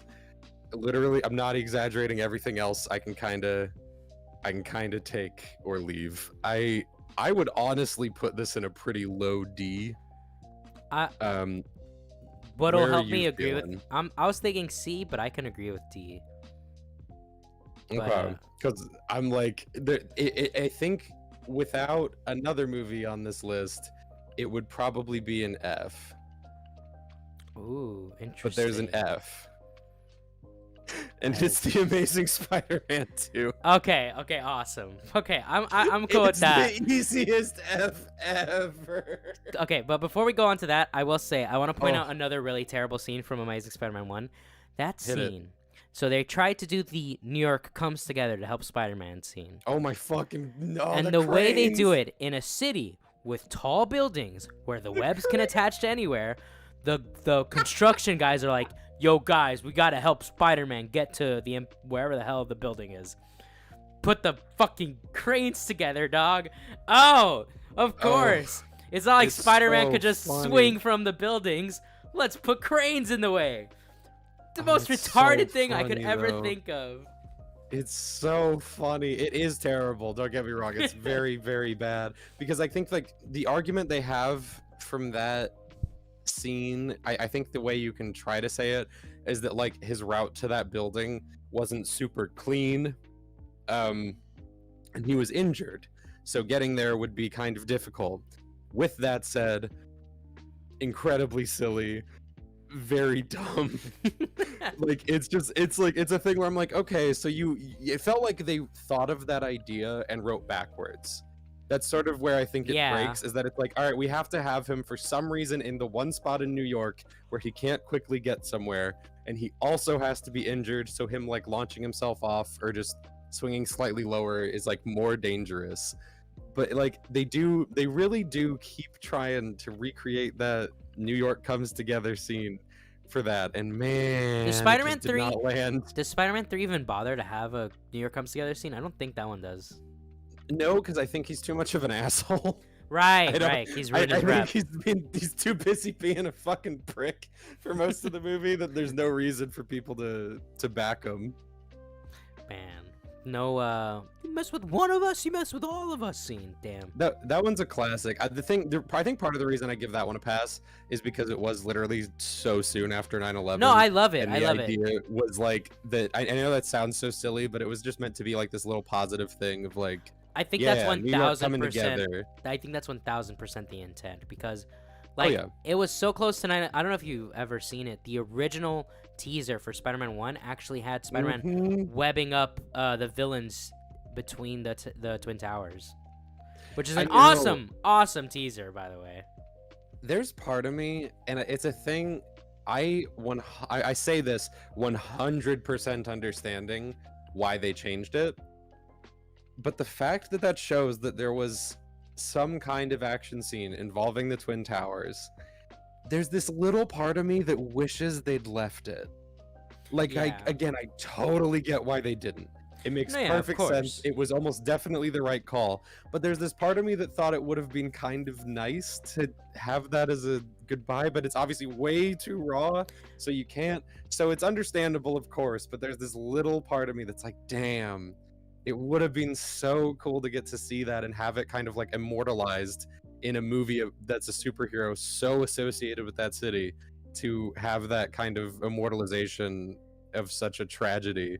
Yeah. And I totally get why they removed it, because I know they would have gotten lit the fuck up.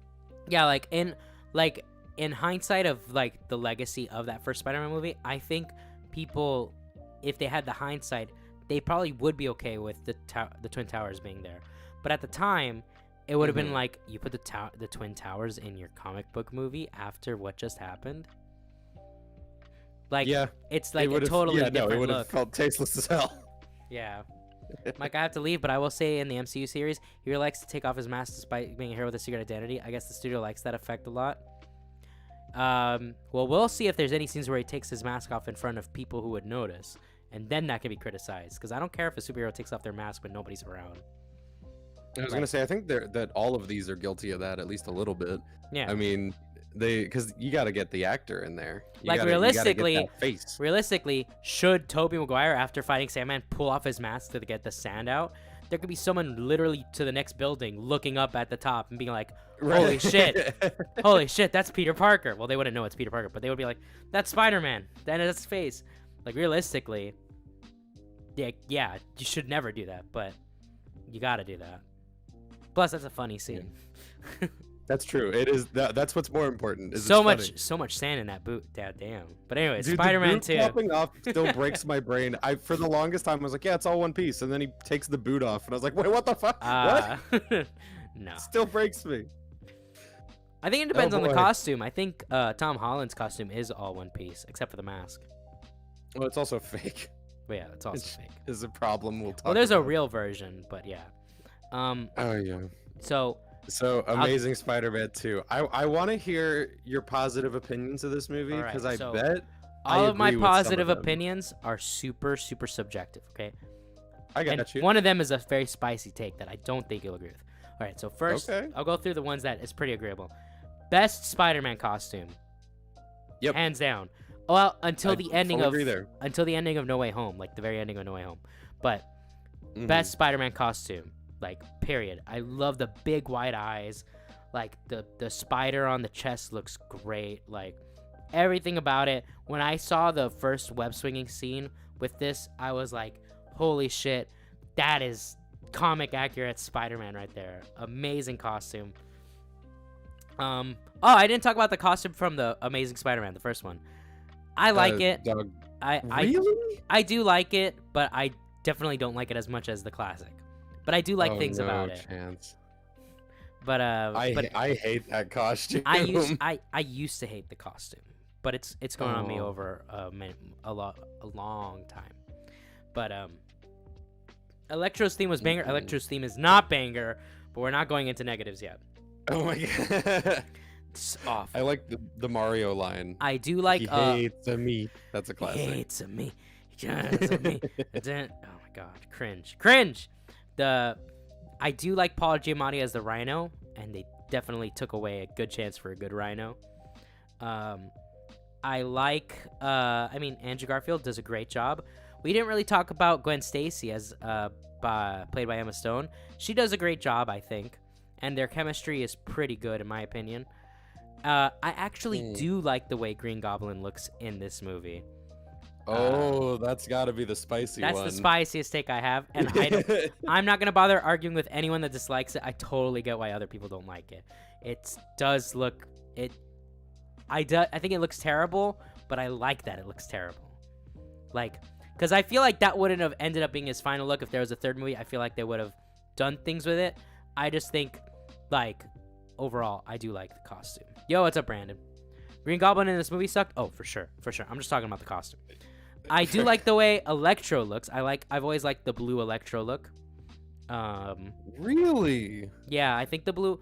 I mean, my favorite color is blue, so anything blue, I'll be easily swayed to liking it. But the blue Electro look, I kind of like. I don't think it's executed very well in this movie, but overall, I like that idea of a blue Electro. But what else? There's no other positives I like. The only other positive I like is that it's a Spider-Man movie, and I like watching Spider-Man do Spider-Man stuff, and that's it. So everything else about this movie is fucking terrible, and is awful, and I hate it. I think literally the only one of those that I can agree with is I do love Paul Giamatti as the Rhino. Bro, when I heard he was going to play the Rhino, I was so hyped. I'm like, dude, he's going to be a great Rhino. Love that.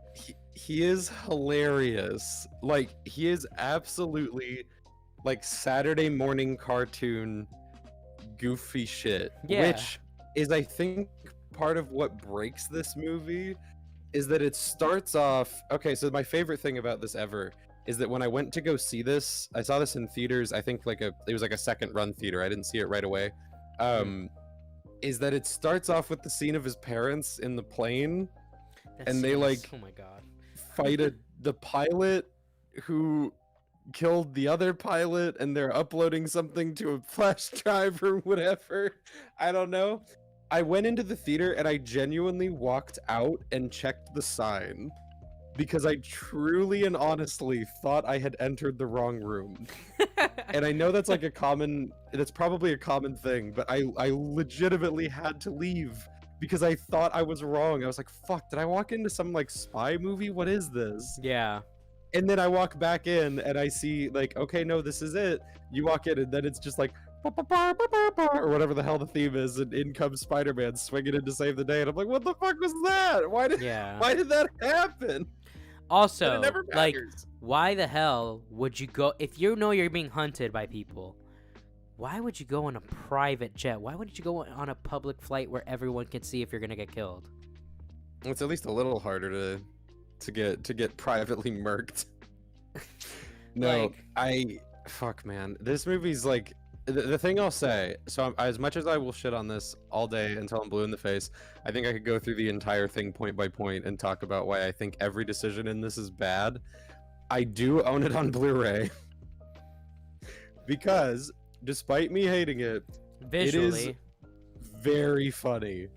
Like in none of the ways that it means to be. But this movie is so fucking ridiculous, and so much dumb shit happens top to bottom. Like the German doctor in the facility that sounds like a Nazi caricature for some reason. Oh my god, like is incredible. The fact that Electro turns into Electro because of radioactive eels. Electric eels that fix the gap in his teeth. Like insane. It's so what like the fact that there's a close-up of the gap in his teeth electrically closing. It's like there's stuff like that kills me. There needs to be an interview where they ask why was that scene in the movie at all. Why give him a gap in his teeth to fix in the first place? You could have either not put it there or left it. Who cares? Like why? It's such a weird choice. I did like that his cake had the Electro lightning bolt on it. I thought that was cute too. I didn't even notice that. They do, yeah. They have some elements like the green and yellow lightning bolt on his cake in the fridge. Huh. And I remember that sticking out because I'm like, damn, would have been cool if you guys gave him the fun suit. And that's what I think bums me out so much about that movie is that both oh my god, why did I lose it? Green Goblin and Electro are like modernized. Like they did the same thing to Electro they did to X-Men, where they're just wearing like a black suit, and I'm like, okay, with a weird thing. It's kind of boring. Head. Like it's not like, yeah, you don't necessarily have to put on like the insane, lightning bolt domino mask that he wears. No, I understand the starfish mask. I will stand by this forever. The starfish mask will never work in live action. Never try. No, it won't. Jesus I totally Christ. get why they don't it's do such that. A silly look. That's why, yeah. Some of it that you could have be a you little could do more what fun. they do in the modern comics, where rather than having a starfish mask, he has a scar on his face that looks like it. Like, that's fun. I think that's cool. It's ridiculous, but it's like, yeah, sure. You gotta. Here's the trade-off. Whatever. The gap in your teeth gets fixed, but you have a scar on your face. I think that's a pretty good trade-off. Yeah. So yeah, the only other one I forgot about is the Peter Parker genuine stalking was weird, and I don't like it. I don't have a lot more to say than that. Wait, it's gross and weird, and it's portrayed in a way that's really confusing, and I hate it. I hate it so very much. They're trying to teach kids that stalking your partner is okay if you really, really like them.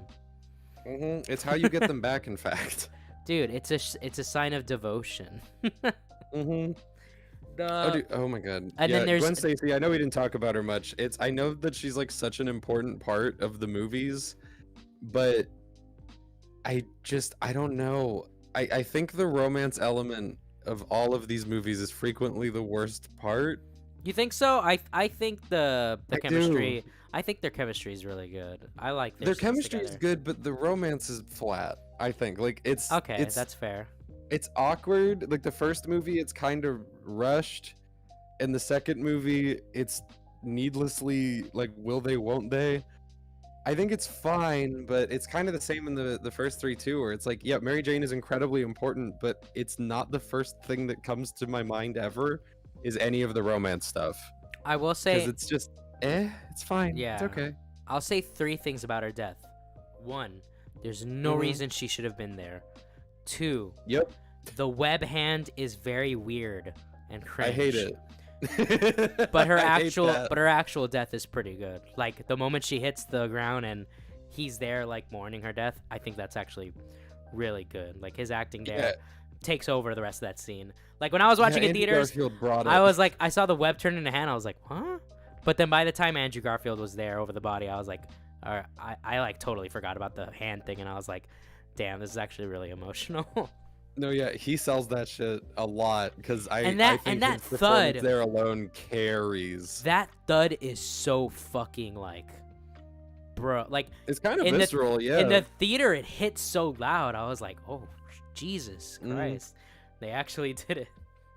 Like that's I actually. agree with Teddy though. The her death is right. We have to kill her. Oh Okay, yeah. let's do No, they that really didn't. quick. They didn't build Totally up to it at agree. all. They didn't build up to it at all. Like Green Totally Goblin's just agree. like, Peter, I'm gonna kill your girlfriend, and then he does. I thought the little fight. I thought the way they fought in that small space with the glider. I did think that was actually really cool. Like the way because there's not really much space for the glider to move around. So the way they were fighting each other in that small confined space, I thought was pretty cool actually. But like that's the thing, is like I have so little good things to say about it. The fight between Electro and Spider-Man is like pretty cringe, and the fact that he does the itsy bitsy spider in dubstep is beyond cringe. That's like cringe eyes city. rolled into my head. I hate that part so much. Somebody was really proud Augie, of if he was themselves the for that Green idea. Goblin. Oh my god. Someone needs to edit Augie looking like the Green Goblin from Amazing Spider-Man 2 now. Bro. But Oh my god. yeah, there's a few things I can like I do like the swinging scenes. I do like the very intro, not the airplane thing, but the intro where Spider-Man is trying to save like trying to stop Rhino. And I would have liked the final fight against Rhino if it wasn't in the trailers and the final, and like the fact that if it happened, I was actually, when I saw the trailers, I was so hyped to see him fighting Mecha Rhino. I was like, dude, that's so cool. Like I would love to see that. And then it ends, and I was like, I was actually like so heartbroken when I was in the theater. I was like, no way you fucking did that, you motherfuckers. I hated it so much. I think the simplest way to chalk these two, to both of them up, is it is a genuine shame that they hired I want to be right, I think this is like Alex Kurtzman and Roberto Orsi, who are responsible for a ridiculous amount of dog shit movies that came out during this time. I might be wrong though. I feel like I don't remember if they made the first one or just the second one, or if I'm just completely wrong. No, they did write the second one. Okay, I'm not crazy. So they wrote the second one, not the first, but both of these movies suffer from the exact same problem, which is that a lot of things are going really, really well, and the screenplay is so bad that it doesn't matter. Like, the movies are pretty well directed, the actors are good, there's a lot of positives in them, but the scripts are so terrible that it's irreparable. Like, you can't fix it. You cannot make it better. And it sucks, because you can't elevate a dog shit script. And they both got dog shit scripts. Yeah, like, it's a shame. I'll never forget the Ben paraphrase, the great power, great responsibility. Oh my god, paraphrase that's from Amazing awful. Spider-Man. If you've got a responsibility, you got to keep to that responsibility, and if you don't keep to that responsibility, then you're a bad guy. It's like super. Just say the line, dog. Like, so overly it's so complicated. bad. Just say it. It's fine. It's fine. Like the paraphrase. Yeah. I think the paraphrase in Civil War is done better. It's like, if bad things happen and you have the ability to stop it, then that's your fault. And they do end up saying the line anyways in the third one. But the paraphrase is done better in Civil War, I think. So, Yeah. I want to ask you, do you want to do Sure. Into the Spider-Verse before or after the MCU trilogy? So Into the Spider-Verse is a tricky one because that is a movie that's incredibly difficult to talk about because I will just start recounting everything that happens from beginning to end. And that'll be the entire thing. It'll just be me going, "It isn't that amazing?" And that's all I have. So I feel like Spider-Verse is one of the weird ones where it's like it's so clearly and universally agreed that it is like the peak super it's the amazing, best. ridiculous, borderline perfect movie that it is difficult for me to think of something worthwhile to say about it. Fireball about okay, so I mean, yeah, Fireball is about to start. Then I guess if anybody's watching, if you go off to watch Fireball, obviously I don't mind. But I mean, this is a podcast, so you know, if you guys want to watch it later, it'll be up on the channel and it'll be in the playlist. So Yeah. it'd be like that.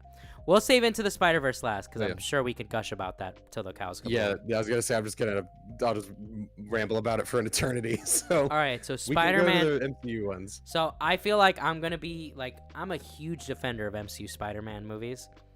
I don't know how you feel about it, so I think I'll let you take the lead, and then we'll see how things go. So I think my biggest mega spice take of any of the MCU movies is that Homecoming is probably my second favorite live action Spider-Man movie. Agreed. Wow, okay, that is a surprise to me. I think I don't think anyone's ever agreed with me on I that. think Homecoming is the best of the MCU trilogy. Yeah, by a lot, and I like the other two, but I have rewatched Homecoming so many times, and it is just so good. I don't like.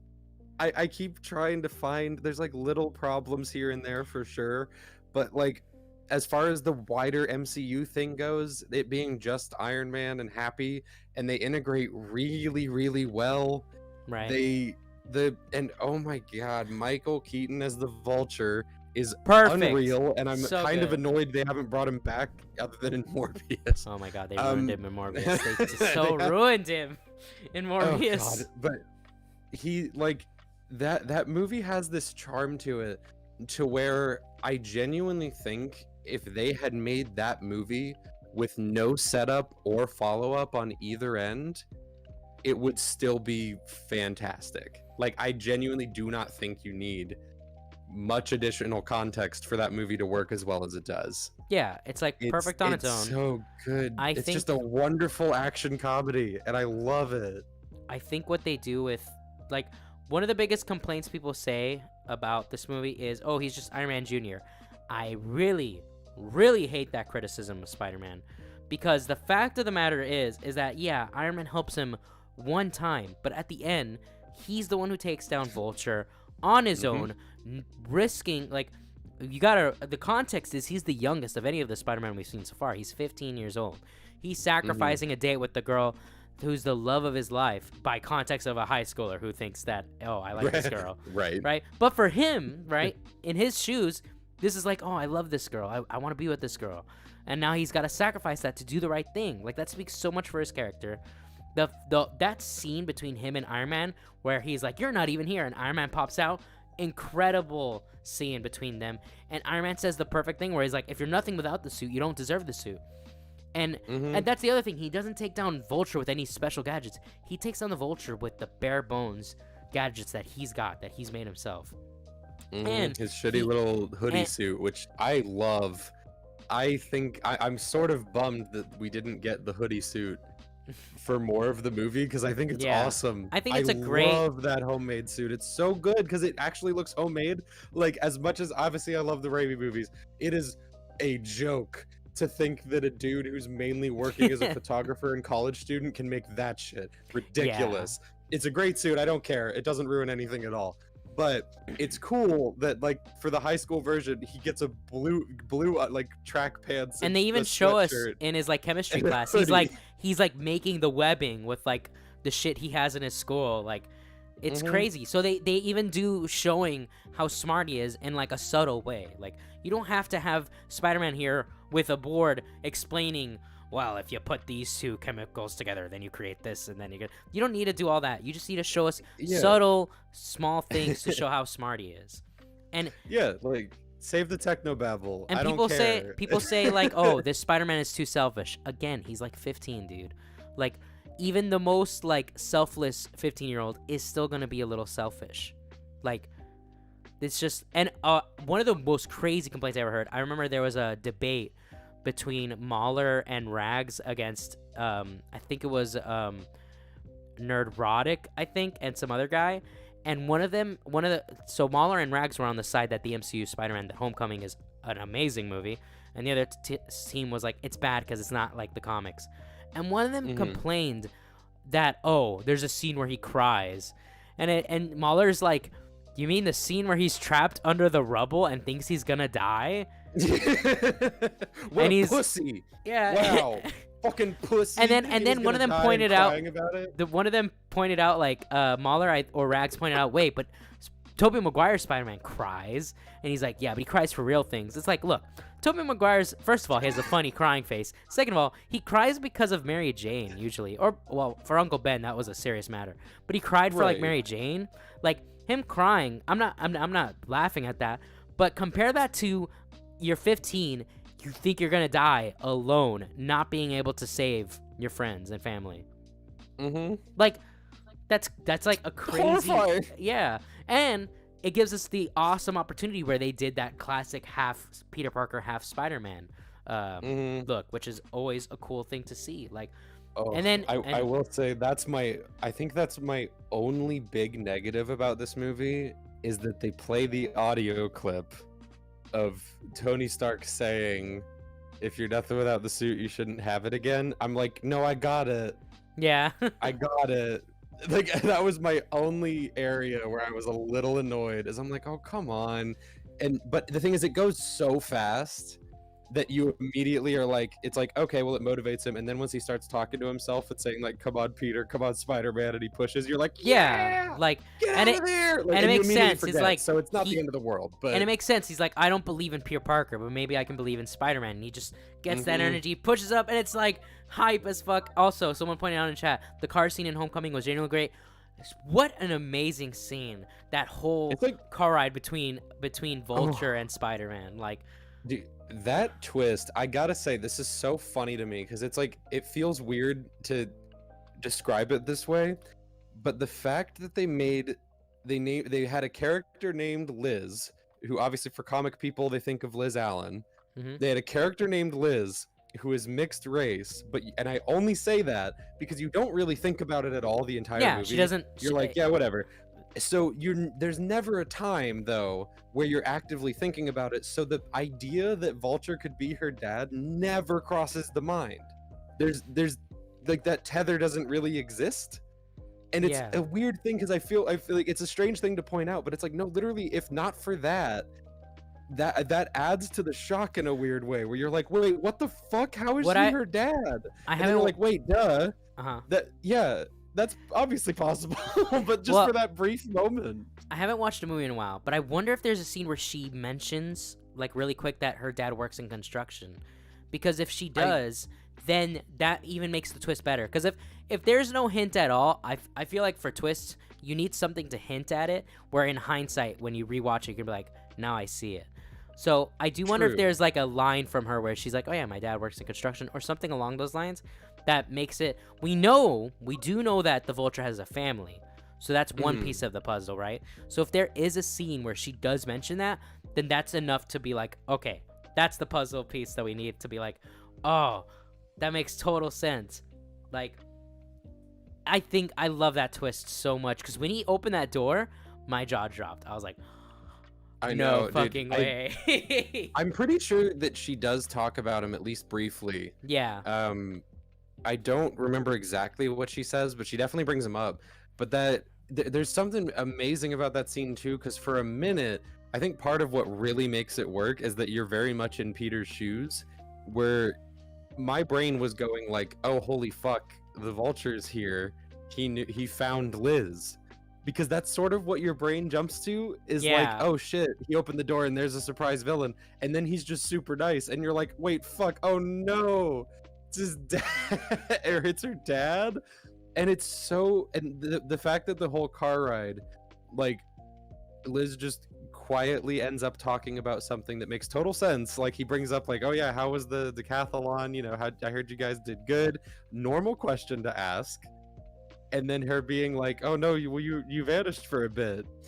And then him just clocking it. You're like, yeah, no, he would piece that together. Of course he figured it out. And I just like the cinematography. It's not subtle at all, but it's cool. The fact that the light goes from red to green when he figures it out. Oh, Like, it's so fun. it's great. I'm a sucker for that kind of stuff. Yeah, It's I love that great. shit. Oh, it's so good. Oh my god. That scene is so intense, and the fact that they really do not pull any punches with what he says, I think is good. The fact that he is looking a 15-year-old in the eye and going, "Look, man, I don't really want to kill you, but I definitely will." He's So He's back like, the fuck up right now, dude, 'cause he's just you're straight fucking up with like, my money. I will kill you dead. You and Mhm, everyone you everybody love. you love. It's like, oh my holy god, shit shit. gives me chills, man. Dude's 15. That's scary as fuck. Yeah. It's so good. He's That like, movie's "How-" fucking amazing. It's amazing. It's an amazing Spider-Man movie.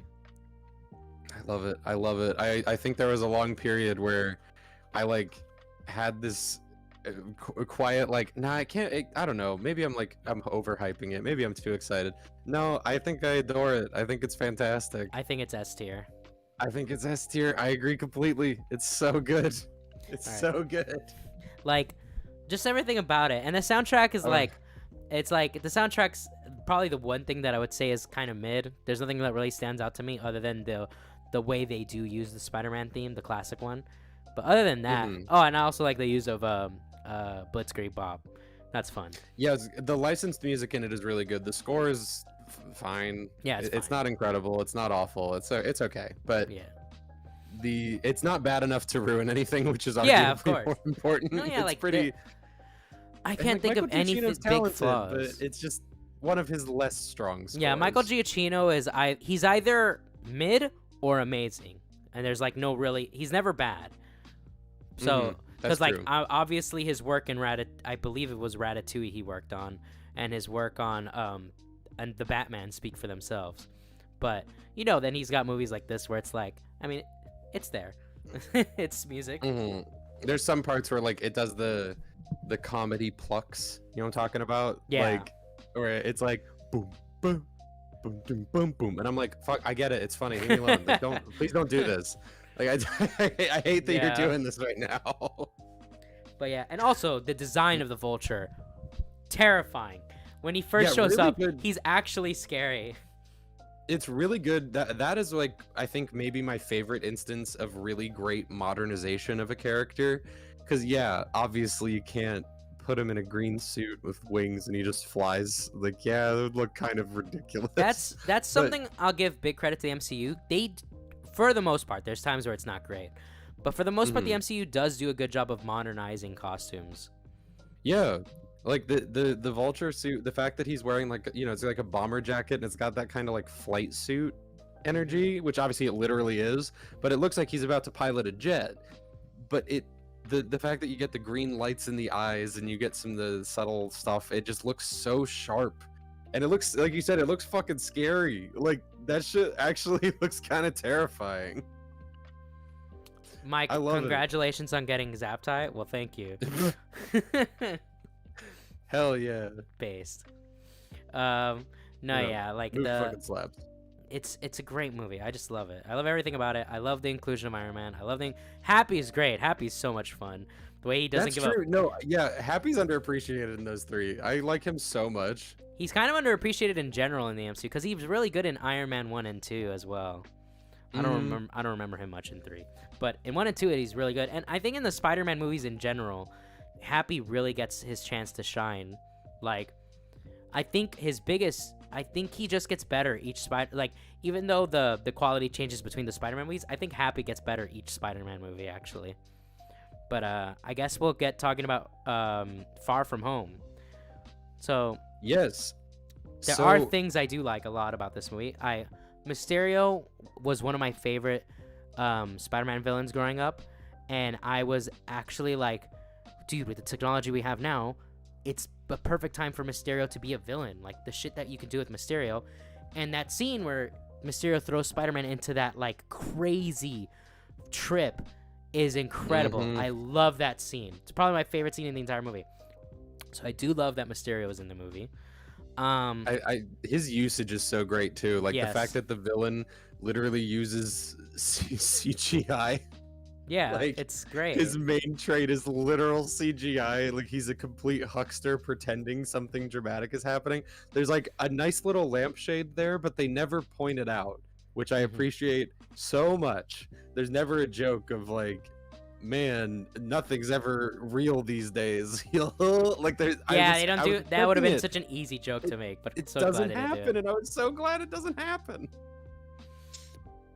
No, so Um, are you not huge on this movie? Because I feel like that's true of a lot of people, that people aren't as big on this one. I think this is the weakest of the three because I feel like the stuff with Nick Fury, and I understand at the end they reveal that it's not actually Nick Fury, but even then, he's still like, just the way he acts in general is like, I don't care for it. I think I agree with that. I do like the romance between Spider-Man and MJ in this one, and there's things that I do like about, like, I like most of it. I just think it's the weakest of the three. Like personally, like I think the stuff with Mysterio is a little contrived, but I think it does work for the most part. Like that's the thing, is like I said this was my least favorite of the three, but that doesn't mean I think it's bad at all. Like I'm probably planning on putting this in like B tier. With like everything being said, like So it's I interesting. think the black and red, about a suit, because I do actually like the red and blue suit from Homecoming, but I like the black and red suit more. I think the black and red looks really good. I do too. I am a much bigger fan of the suit in this one than the first one. I just don't like the small spider. That's my only thing. I'm not huge on it. I never cared for the I small think spider. it looks like, it's like, oh, you're not gonna give him the big one? Come on. Come on. But for this movie, I must be in somewhat of a minority. I think this movie's almost as good as Homecoming. You think so? I do, because the thing that both of these movies have that I really, really, really enjoy, and that I do think is pretty unique to them, is that both Samuel L. Jackson's appearance in this and Robert Downey Jr.'s appearance in Homecoming, they both work really well even without external knowledge. I think like them being there doesn't feel distracting, or like you're like you need a shitload of extra information. They're fairly well understood right away, and obviously I do agree with you that Nick Fury is a little out of character. Obviously that has a purpose, but I don't think like I'm like that's where it loses me a bit, is because I'm like, I don't give a fuck about the stuff it's setting up. I would like it to just work on its own, but it doesn't bug me enough because it is a movie that I think works extremely well on its own. It's like how the first one is, and like, they do a decent coming job of of age. explaining. They do a decent job explaining why no other heroes can help him. Real quick in the chat, do a tier list with Tommy, a Star Wars tier list. I've been trying to hit up Tommy to do it, so hopefully next week I'll be doing a Star Wars tier list with Tommy, but we'll see. Nice. I do like that they play with the idea that Mysterio actually comes from another universe. It's kind of like the first inkling of like the multiverse that they talk about. Hey, what's up, Beth? Yeah, I don't know. I don't know what it is about it that I like less. It's hard because it's been a little bit since I've seen it, so it's hard for me to, off the top of my head, think about it.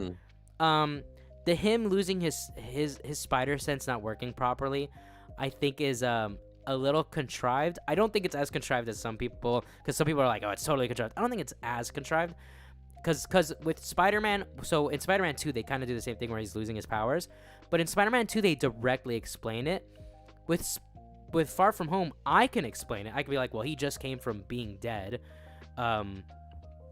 so that would obviously put a weight on him. He's dealing with the death of his mentor. Like, he's got a lot of things going on, so it makes sense that maybe his powers aren't working, but I have to make that excuse, right? The movie doesn't really give that excuse as to why his stuff's not working properly. So that's like That's me. That whenever a movie has to make me do the work to explain something that it should explain, not that it's a plot hole, because that could definitely be what's going on, right? But the fact that I have to put the pieces together on my own, and the movie's not not that the movie has to explain it in detail. You could just have a line or two from Spider-Man where he says something that conveys that same idea. See, I don't know if I agree, just because I feel like the reason he would be having trouble is so self-evident that I don't know that it needs to be spelled out. Because I agree with your take completely on why it's happening. So I feel like the fact that we both got the same takeaway, I'm like, I feel like it's communicated fairly well just within context. I don't necessarily think it's an invalid criticism, though. Even if I don't, and maybe I don't fully agree with it, I think it's fair. Right. But there's like, I think part of it also is that I'm just like, losing power for story interest is fine. I don't think it bugs me too terribly much, because it's like, cool, obstacle to overcome, I'm down with it. I mean, I'll openly admit I'm maybe giving it a curve there, which is why I don't think I really argue with the criticism overall, because it's probably valid, but it doesn't bug me on a personal level. Yeah, I get that. But there is, yeah, Teddy just actually mentioned a thing in chat. If you were good enough, Iron Man would still be alive. Like, Mysterio's he's a an nasty awful, man awful in this. person. Like, the heel turn for him is just fantastic. He's such a nasty little prick.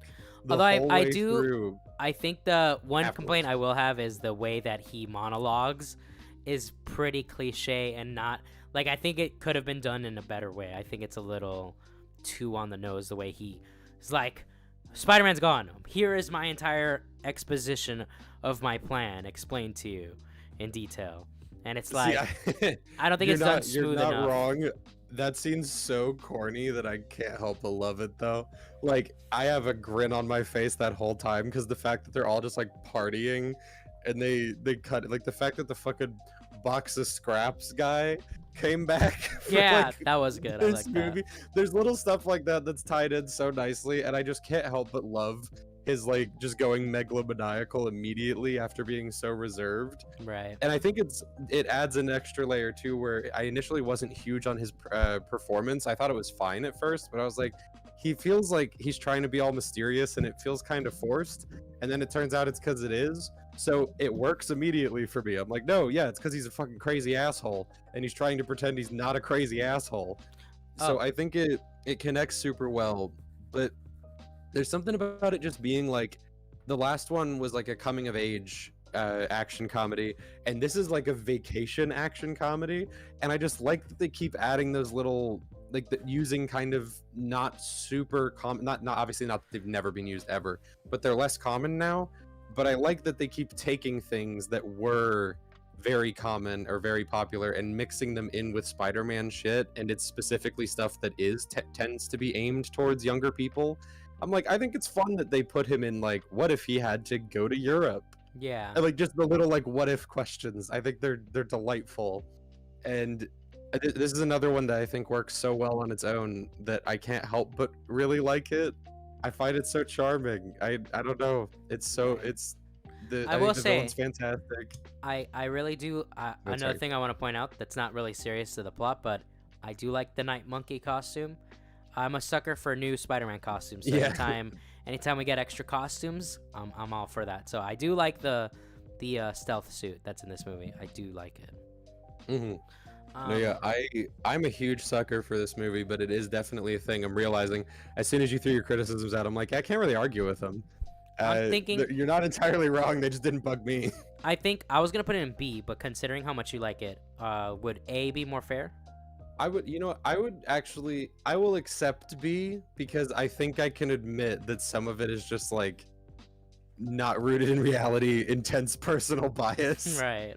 Just because I just think it's incredibly charming and goofy and kind of stupid until it isn't, of course, because I think the ending of this movie is incredibly intense and very well done. The whole final exchange between him and Mysterio is like, I think it's genuinely thrilling is the word that comes to mind. I think it's thrilling. I'm like, holy I will say, hell. That fight scene, Spider-Man versus the drones, one of the best aerial Spider-Man battles. Period. It looks so good. The way the use of one thing I've always loved about Spider-Man is that he can actually have different type of webbings. Like he can have electric webbing, he can have fire. He's even had fire webbing before. He can have crazy different types of webbing. So I loved seeing the use of electric webbing in this movie. I really like that. So that whole sequence is incredible, and I love it.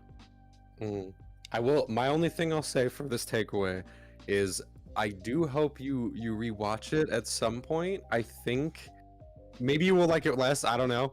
But I am a big advocate for this movie. I really like Far From Home. I used to. So the thing is, I used to think Far From Home was better than Homecoming. So this is like, I have watched it a few times and have like solidified my. But I mean, fair enough. I do plan to watch these. I always watch every year. I rewatch these movies, so I'll definitely be rewatching it soon enough. But now we're at No Way Home. I think I can get through my biggest complaints about this movie right off the bat, because I do have a lot of things I love about this movie. Everything regarding Doctor Strange is wrong in this movie. Doctor Strange is out of character in a wild way. And there is no chance in any universe that the Doctor Strange that we've seen in the MCU so far would lose to Spider-Man. No shot. If Doctor Strange tried to restrain Spider-Man the way he tried to restrain Thanos, Spider-Man would not be able to do anything about that. Yeah. That's just a fact. But the way he Doctor Strange, like, not that he would ever do anything that's against the rules. Doctor Strange totally would. But the fact that he doesn't warn Peter ahead of time, hey, don't talk during the spell, or he doesn't do all the things that he should obviously do before casting a spell, is a big, wow. That's super out of character for Strange. So, yeah, everything regarding Strange is where my biggest flaws lie. But I think everything else is a huge positive. It's so convoluted is the thing. It's so convoluted to get the multiverse to happen. And it's like, I think part of the big problem is that we have a movie right next to it that had a perfectly fine multiverse explanation. And not even fine. I don't know why I'm saying fine like it's not great. I think it's actually fantastic. It's like a really good villain motivation. Oh, the multiverse for why it even happens. For Spider-Verse, the fact that we had a movie not long ago show us a really good, like, well integrated way that makes the villain more human and motivates them in a fascinating way, in a way that, like, obviously it's complete nonsense, but it at least sounds real. Like, there's the fact that that's right there, and then No Way Home comes in and it's just so convoluted, and like, I hate to be harsh, it's dumb. I really think the setup for this movie is super dumb, and it frustrated the hell out of me, because as I'm in the theater, I remember watching it being like, are you serious? This is what they're going with? I think it could have been executed in a way that would have made more sense. Like, if you would have done things for Doctor Strange's character to fix that.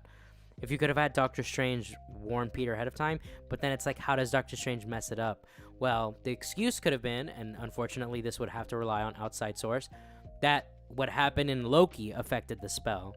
You know, it would have been convenient, but it would have been overly convenient. I can't stand Loki, by the way. I hate that show. No, I'm chuckling because without going too far into a tangent, the Disney Plus series, I think, killed my interest in Marvel.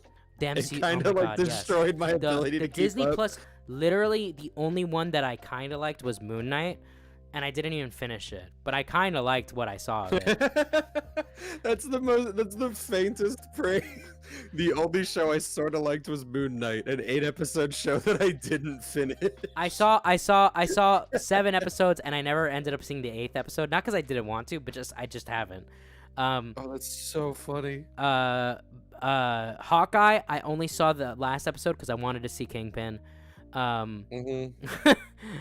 Heard you were disappointed, I'm sure. Falcon. I've heard one thing about Kingpin. I liked how powerful he was, but I also hate how he lost to some chick with an arrow who only just started learning how to use it in this series.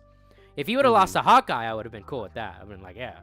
But the fact is, like, and just, I mean, none of my audience is like this, but just in case someone happens to be watching it, it's not because she's a girl, okay? I could give a fuck. If Black Widow fought Kingpin, I'd be cool with that, all right? Just to get that out of the way. Although, the Black Widow movie sucked, too. But that's true. Besides the point. They ruined her, but whatever. All those so shows suck. No Way Home. No Way Home. I think I'm going to surprise you slightly. I'm kind of muted positive on this one. It's a thing. I think the best way I can describe it is as a theater experience, this movie's incredible. Right. And as a movie, it's pretty good. And I think that's a problem because I don't know, you might hard disagree with this, and I would understand if you do, but I do not think this movie holds up very well on rewatch. I really don't. I rewatched it recently, and I will say the biggest problem with the movie is the Doctor Strange stuff because that is so integral to the plot. But for me, so this is the way I look at movies, right? For me, the number one most important thing is not the plot. That's like number two. Number one for me is the character work.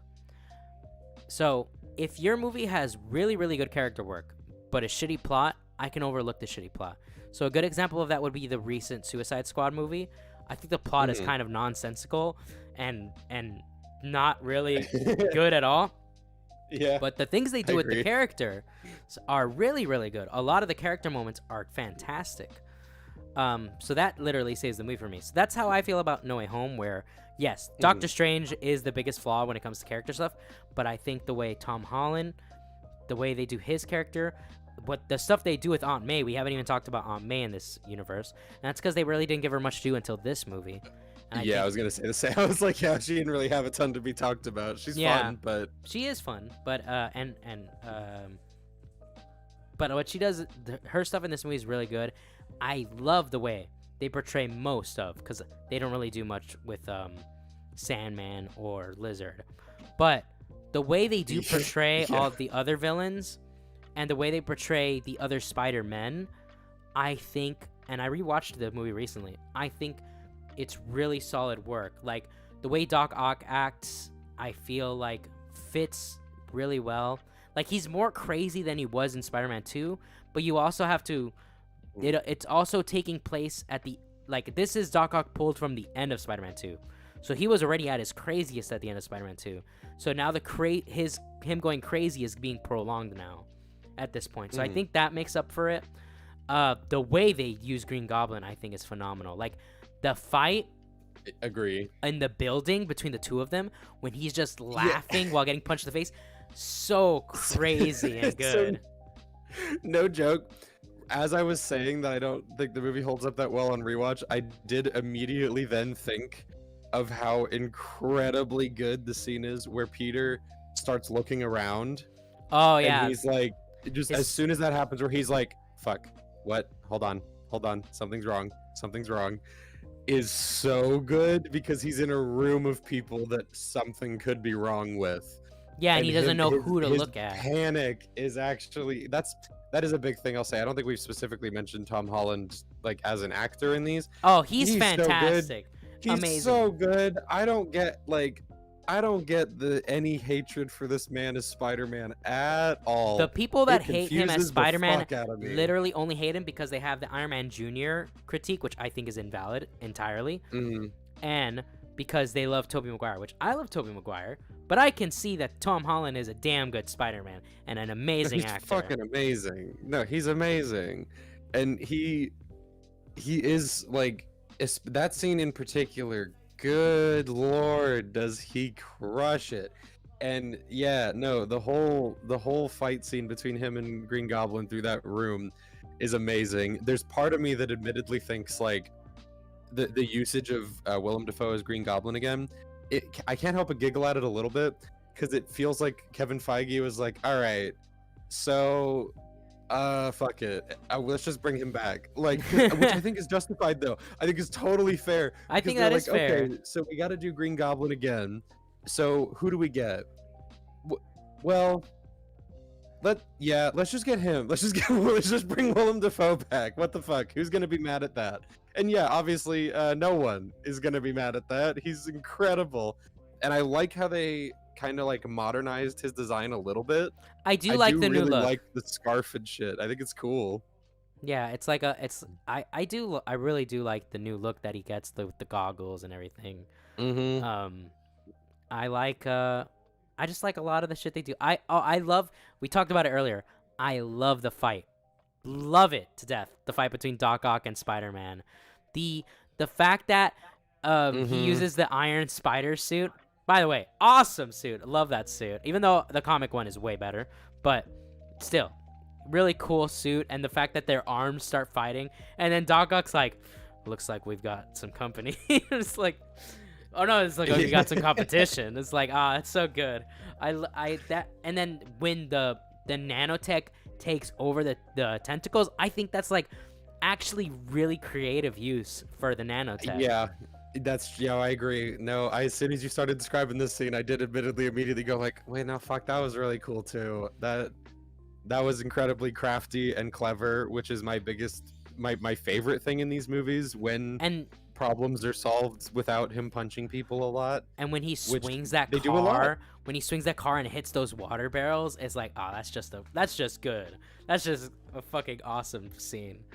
Yeah, it's crafty, which is what you want him to be. Yeah, it's crafty shit, and I like it.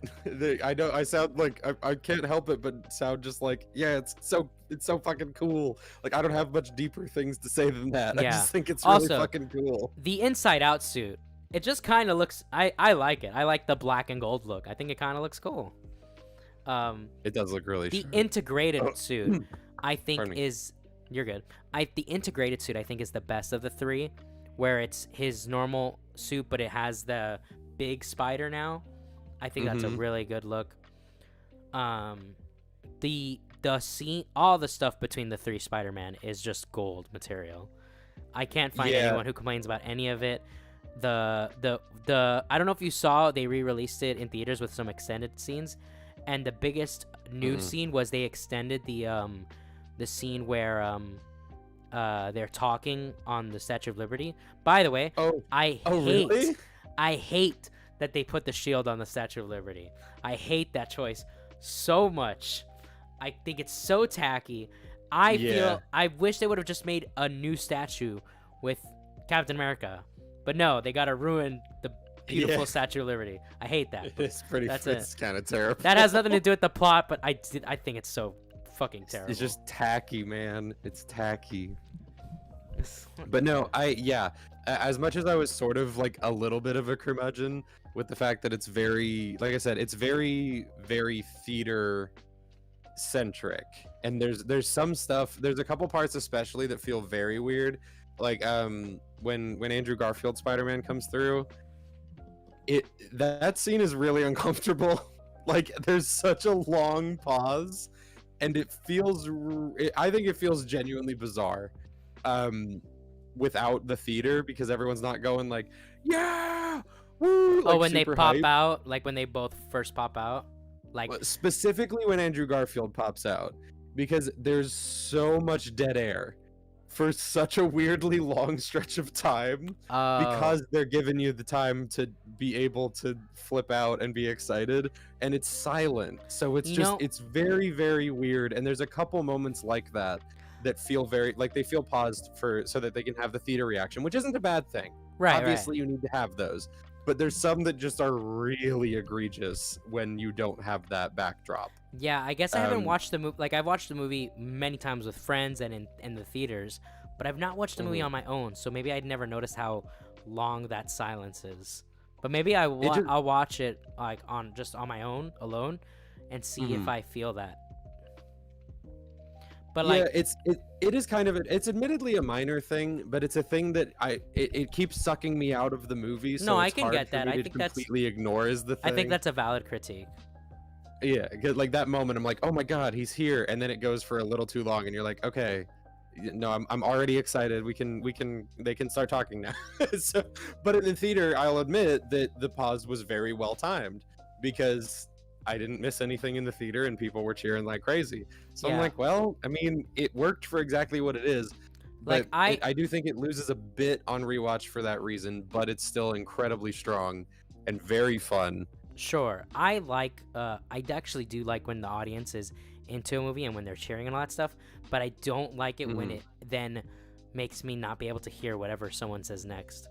Yeah. So that's like the trade-off. I get that. I think there needs to be like there's probably a middle ground where you can have a pause, but have it be slight enough where it won't impact the flow of the movie. Mm-hmm. But And I'll say my other big problem with this movie is one that I will openly admit I did not have until I watched a video by a YouTuber I love a great deal, CJ the X. I like that their shit is fantastic and extremely engaging and very well researched and well argued and fascinating person. If you have never seen a CJ the X video, I do strongly recommend them. I think the shit's great. But they did a video called No Way Home Was Kind of Sexist. And it's obviously a very like attention grabbing title. But the argument made in it, and I think it's a valid one, is that Michelle or MJ has like no agency in that movie. And she keeps repeatedly trying to emphasize how like she's okay and she wants to be there and she wants to support him and everything. And he's just like, you know what? Fuck you, man. I'm gonna wipe everyone's memory anyway. And it feels weird because she's willing to take the risk to be with him. Like she's literally, as far as she's concerned, he's dying and she's kind of dying because she's losing a huge part of herself that like she's not the same person after that. Like Peter gets to continue to be the same person and have all these memories, but MJ is erased. Like Ned's erased too, and it feels like the movie glosses over that a little bit in a way that's like weird. I don't know, it makes me feel kind of weird. I kind of majorly disagree with that takeaway from it because really? The fact of the matter is that so her belief and both Ned's belief is obvious. Well, Peter's a guy that would never lie to us. He would never not come back and say, like, help us remember who he is. So they're under full belief that, yeah, this is going to be tough, but we'll make it work out. That's the belief, right? But Peter sees that they're happy and better off without him and decides to not go. So he has the memories of them, but those memories, because of how treasured they are only pain, because now you have these memories. Like imagine like I guess I would say like someone super close to you, like maybe like your girlfriend. Imagine like something happened where she totally forgot about you, right? But you remembered her and you couldn't be together, right? She's not feeling the pain of not remembering you, so she's kind of unaffected by it, as harsh as that is to say. But you are majorly affected by it because you do remember that. So Peter is the one. Peter's hyper. I mean, it's not just those two that forget him. Happy for like, dude. Imagine how crushing it is to when he goes to the tombstone of Aunt May, and Happy's there, and Peter obviously has had this whole relationship. Happy went from this guy who didn't care about Peter at all to someone that genuinely cared and loved Peter. To now he doesn't know him at all. He's just another stranger in New York. So like imagine how Peter feels just being there next to him in the tombstone, and he just has to be like, yeah, I knew her. She was nice. So I mean, I get that to an extent for Happy, but my thing with Michelle and Ned, especially Michelle, is that like she was extremely clear that she wanted him to go through with this. And he doesn't, and that feels like a massive betrayal to me because, like you said, that they seem happier, but I don't see how they do. Because if you remember, they're in like a place, and he focuses on the fucking cut on her head. And well, yeah, because the cut on her head is supposed to symbolize that she did get hurt because of him. It's not a huge injury. Well, yeah, it's not barely, but okay. You say not barely, but if the other Spider-Man wasn't there, she would have fallen and died. Yeah. But yeah, so that's what it. But still, it's that thing that could be. It's like, so what does Spider-Man run by? He runs by, if you have a responsibility to do something and you don't do it, then it's your fault. So he has the choice. He can either bring her back into his life, risk because the thing is, that's always the dichotomy with Spider-Man, or maybe that's not the right word, but the risk of being Spider-Man and having people know you're Spider-Man is if they know you're Spider-Man, now they're part of whatever danger you're into. So that's the thing. That's why, like, this is talking future stuff, but what I would really like for the next Spider-Man movie is a team up with Daredevil, because did you ever watch the Daredevil Netflix series? So Daredevil has kind of an arc in season 3 that I would like Spider-Man to go through, where Daredevil completely cuts off all of his friendships and thinks he can go at it alone. And at the end, he realizes that you can't just take everything alone. I would kind of like for Peter to have this thing where he takes kind of the wrong message from the end of No Way Home, where he's like, I don't have any friends, I don't have any connections, I'm totally alone, and it's better that way, and I don't have any strings attached. So it'd be cool for Daredevil to be the one to help him figure out that that's not necessarily healthy either. Because I think that is what Peter took away from the whole experience. He took away that my Aunt May died, because you also have to take that into account. His Aunt May got killed. And so that has to weigh heavily on the decision too. So he sees that MJ is hurt. He's like, well, next time it won't be just a scratch. Next time she's going to die. Do I want to risk that she might be the next Aunt May for me? And he's just like, I'm not going to bring her back into my life.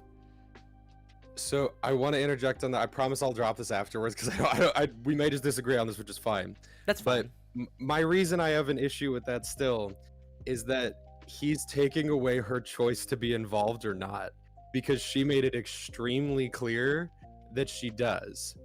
And now that he's in a position where he can ignore that, he ignores it. And I feel like that's weird. I'm just like, I don't think that's that feels wrong to me, because she's so clearly like, no, I right now, this person in front of you, I'm telling you, this is what I want. I want to be with you. And because he thinks it's better for her, he doesn't follow through with something that he promised. And I get that she doesn't know it, but for me, I think it makes him kind of look like a piece of shit.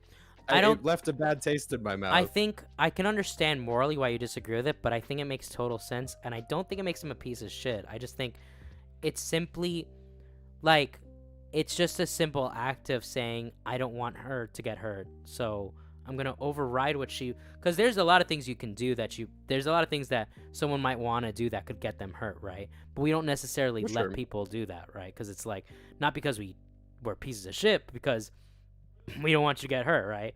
Like, that's just the thing, right? So it's like, I understand where you're coming from 100%.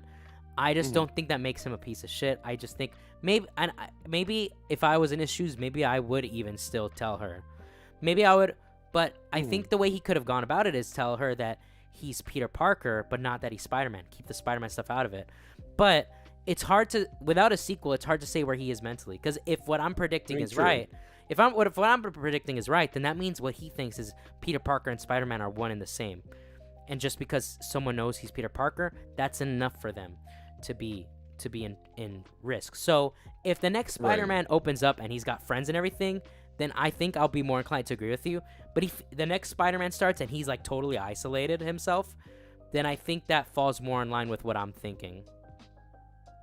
Yeah, I think that makes sense. I think probably calling him a piece of shit was a little strong. I think I get what you mean. You made a good point that I think is a strong one in your favor, where you mentioned oh my god, why did I lose it so fast? The fact that sometimes you like have to do shit that maybe like to protect a person even if they don't want it.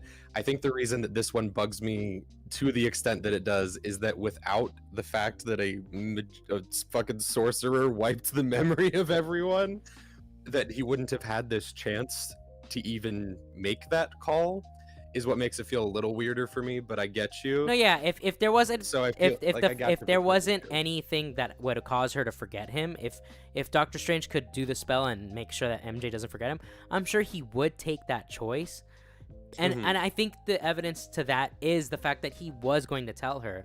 But obviously, I think what you have to take into account is I don't know how long it was between those two moments, but time probably passed enough for him to reflect on everything. And again, I think the biggest part that plays into his decision is his Aunt May's death. I think that is the biggest part that plays into the decision he ends up making at the end.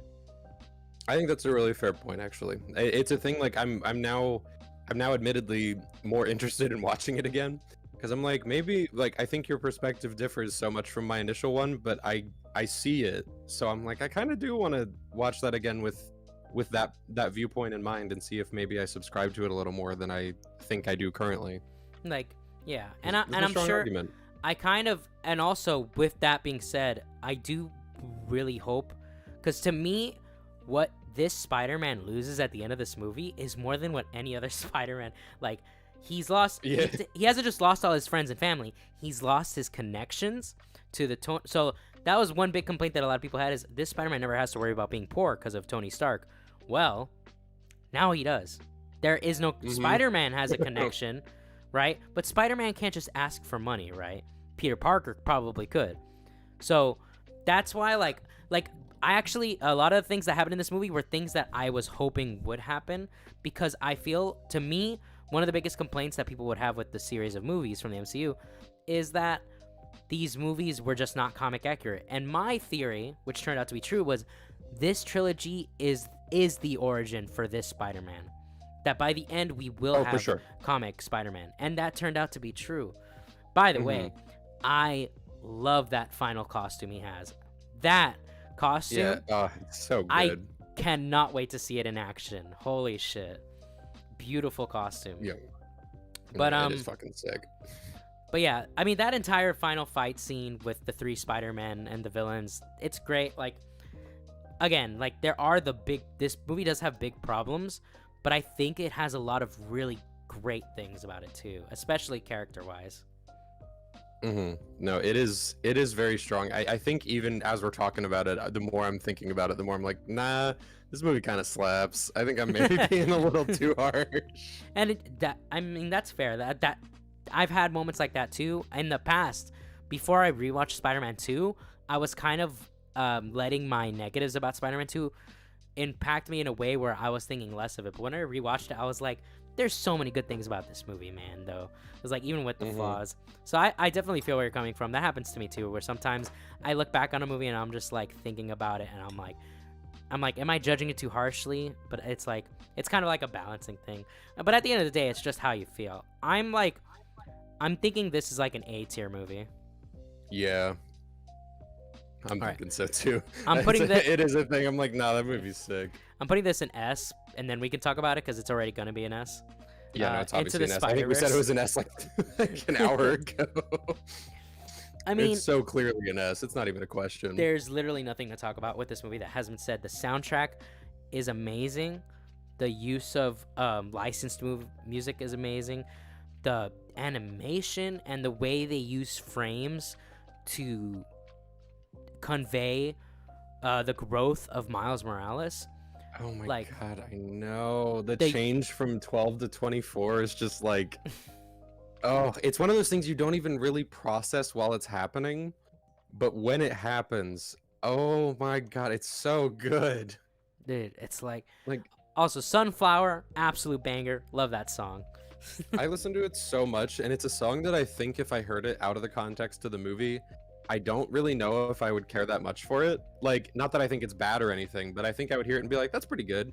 I really like Post Malone, so that's why it's one of the things I really like. No, but that's the thing, though, is with the context of the movie, which obviously is what it was written for. Yeah. It's so perfect. Like, it's such a wonderful, like, motif, I guess, for Miles, because obviously he sings it when he's getting stressed out. And the fact that that gets incorporated is just such an extra little cherry on top of like, oh no, okay, so this is like part of the movie. It's actually like his favorite song, or well, maybe not his literal favorite, but a favorite. And that integration of everything is just so good. Like, I can't get over it. And I got to talk about Daniel Pemberton's score too, because the fact that the elephant noise is sampled for that Prowler theme. That's like a horrific sound. I love that shit. It sounds so scary. Like it's so it kind of I always thought it kind of sounded like the alarm from Alien. Yeah, it does have the same vibe, and the fact that I learned it's literally just a distorted elephant, it's like, yeah, I can hear that now that you say it. But it's so fucking it's so intense. The sheer I think it's one of the most like raw emotional movies of the entire Spider-Man saga. Definitely. Both in terms of it being like really jovial and joyful a lot of the time, but also when it gets serious, it gets so serious to the point that like I have no shame admitting that movie got me teared up and openly crying on multiple occasions. Like this, it's so earnest. I feel like earnest is the right word for it. It feels so earnest and passionate, and it's so thrilling to watch. Like, it is hard to talk about. I just stutter over myself. Yeah. But now that we talked about the so music, good. I think I'm gonna change. Not that I'm ending it now. I was gonna end on Spider-Man by the Ramones, but I kind of want to end on Sunflower, because I just kind of want to hear it. Yeah, that's not a bad pick. So let me add that to the queue. All right. But I mean, Mhm. I love the other Spider-Man. Spider-Man Noir. I've been a big fan of Spider-Man Noir since the Spider-Man, what is it called? Shattered Dimensions game. That game is amazing, by the way. Love it. I love, and Spider-Man 2099. I can't wait to see him. I'm so glad he was in the end. And also that end credit scene where they do the meme is so good. Oh my fucking god. The fact that they managed to make that not embarrassing, I was like, blew my mind. As soon as I saw that the bit was gonna happen, I'm like, oh man. And then it was actually funny, and I couldn't believe it. I kind of hope they have 60 Spider-Man, animated Spider-Man in the next movie, because I just want to hear that voice that he has throughout the movie. Oh my god, yeah. Whoever, I don't remember who voiced him in this, or in that, at that end credit scene, but he's so good. Yeah, it sounds just like him. It's crazy. There's so much opportunity. I mean, they could, if they wanted to, they could even bring Tobey Maguire in again if they wanted to. But I mean, it's up to what, I mean, the possibilities are endless because there are so many Spider-Men. The multiverse stuff and Spider-Man has always gone well together because there's so many stories to tell with Spider-Man and have been told. I love the anime Spider-Man, the fact that it's like a mecha suit.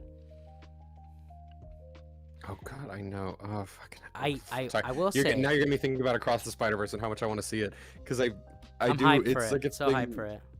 Oh, I know I warned about this earlier. I'm like, I don't know how to talk about Into the Spider-Verse. It's one of those movies that's just so self-evident. Like, yeah, and everyone has talked about it to death. Being good without just showing it on screen. Yeah, like what they do with the Prowler is amazing. What they do with his dad is amazing. His mom doesn't have that much to do, but for the little she's in it, it's good. She's got a ton of heart. I think the movie's just so full of heart. Like, yeah, everybody in it is so. I guess it's so sincere. It feels so labor of love from every single person involved, from like very tip top to the very, very bottom. Is unreal. Everyone is giving 1010%, and it's funny, it's intense, it's exciting, it's sad, it's dramatic, it's got it's every adjective somehow. Yeah, Kingpin is done really well, and he's just a wall of black. Oh my god, dude, the shot of it where it's his head and the whole rest of the frame, yeah. it's just his body is so beautiful. He's so I never huge. get sick of it. Oh, it's so good. The one villain design I don't like, that mutant scorpion design. I really don't like that one. But all the other villains look cool. Don't care for it. All the other villains look so good. It doesn't bug me, but I don't care for it. Yeah. No, it's like, that's like a nitpick. Whenever I talk about whether a character looks cool or not, it's like a nitpick for me. It's like just a tiny detail. But I mean, there really isn't much to say about this movie that hasn't been said already. It's pretty much the best Spider-Man movie that we've gotten so far, and it's perfect in so many ways, which makes me a little worried about the sequel, because I do wonder if it'll live up to it, but I mean, only time will tell. My thing with it is, they have, at very least, I know Lord and Miller are both writing it, and I think one of the guys from the first one is writing it with them, or it might be a different person. But the fact that those two are coming back, and then they're doing 3 more directors, like 3 different directors from the first one, but it's all people who have done like incredible work in animation. Like, I know one of the guys worked extensively on Avatar: The Last Airbender, and the other one was a co-director for Soul, which I loved. So like, there's a lot of really fucking talented people working on this thing, and I can't imagine they're gonna goof it, because I feel like if they were gonna goof it, it would have come out a long time ago. Like, they would have made it a lot sooner. And I feel like they're taking their time because they want it to.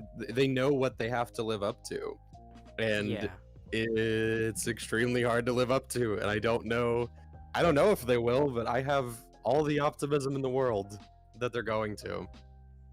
It's no small miracle that movie even got made in the first place.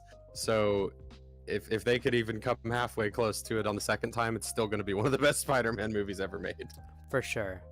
But I guess so that good. closes off our list. Not one That's, C. None not of these one are C. mid. None of these are C. You know what? I'll be nice. Here we go. There you go, Spider-Man. Oh my god, no. There you go, Don't Spider-Man. No. If I would accept Amazing Spider-Man in C, but Amazing Spider-Man 2 above F, I will not abide. No, we'll keep it this way. But thank you for joining me, Bigby. If you don't mind, Absolutely. I'm gonna check Twitter real quick and see if anyone had questions for you. Yeah. All right, so let's see here. Okay, so we have. Oh, no rating the play. I mean, the play isn't a movie, so that's why we didn't rate it. I've also not seen it. Okay, this is a meme question. Teddy is our resident. He likes to troll around. Question for Bigby: if you were a domestic abuser, what would your preferred technique of abuse be? Oh my god. Gaslighting is based. I would do that. I mean, so messed I think gaslighting is like lowest effort, highest reward, right? As far as like fucking with a person's brain, you don't have to do that much. You just have to like pretend things didn't happen that happened, and then you can like it's a weird thing where it's theoretically very easy to do, but you can really fuck somebody up by doing it. I like so to I do. guess if I'm going for efficiency, one thing I do. Question. I do this with Yuki and DM sometimes, where I'll like be like, "What's up?" and then she'll be like, "Hey, what's up?" She'll say, well, not like that, but I'll say something that warrants a response, and then I will delete my response and be like, why are you asking me this question and this and that, and then I will take a screenshot and send and be like, I never said anything to you, and then Yuki's just like, why are you gaslighting me? Oh my god. But I mean, or another thing that I commonly do with her is I will respond to a tweet she makes, and then she responds back, and then I delete my response. I'm like, I never responded to you. What are you talking about? Why are you coming at me all of a sudden? You are a diabolical person. It's funny. But the other question from the unseen, thoughts on technicals, if you want to answer that. No. All right, easy enough. Anyways, not a problem asking. I'm good. Yeah. But anyways, that's everything. Thank you so much for being on. I had a great time talking about Spider-Man. This ended up being way longer than I anticipated, which is a good thing. Yeah, sorry.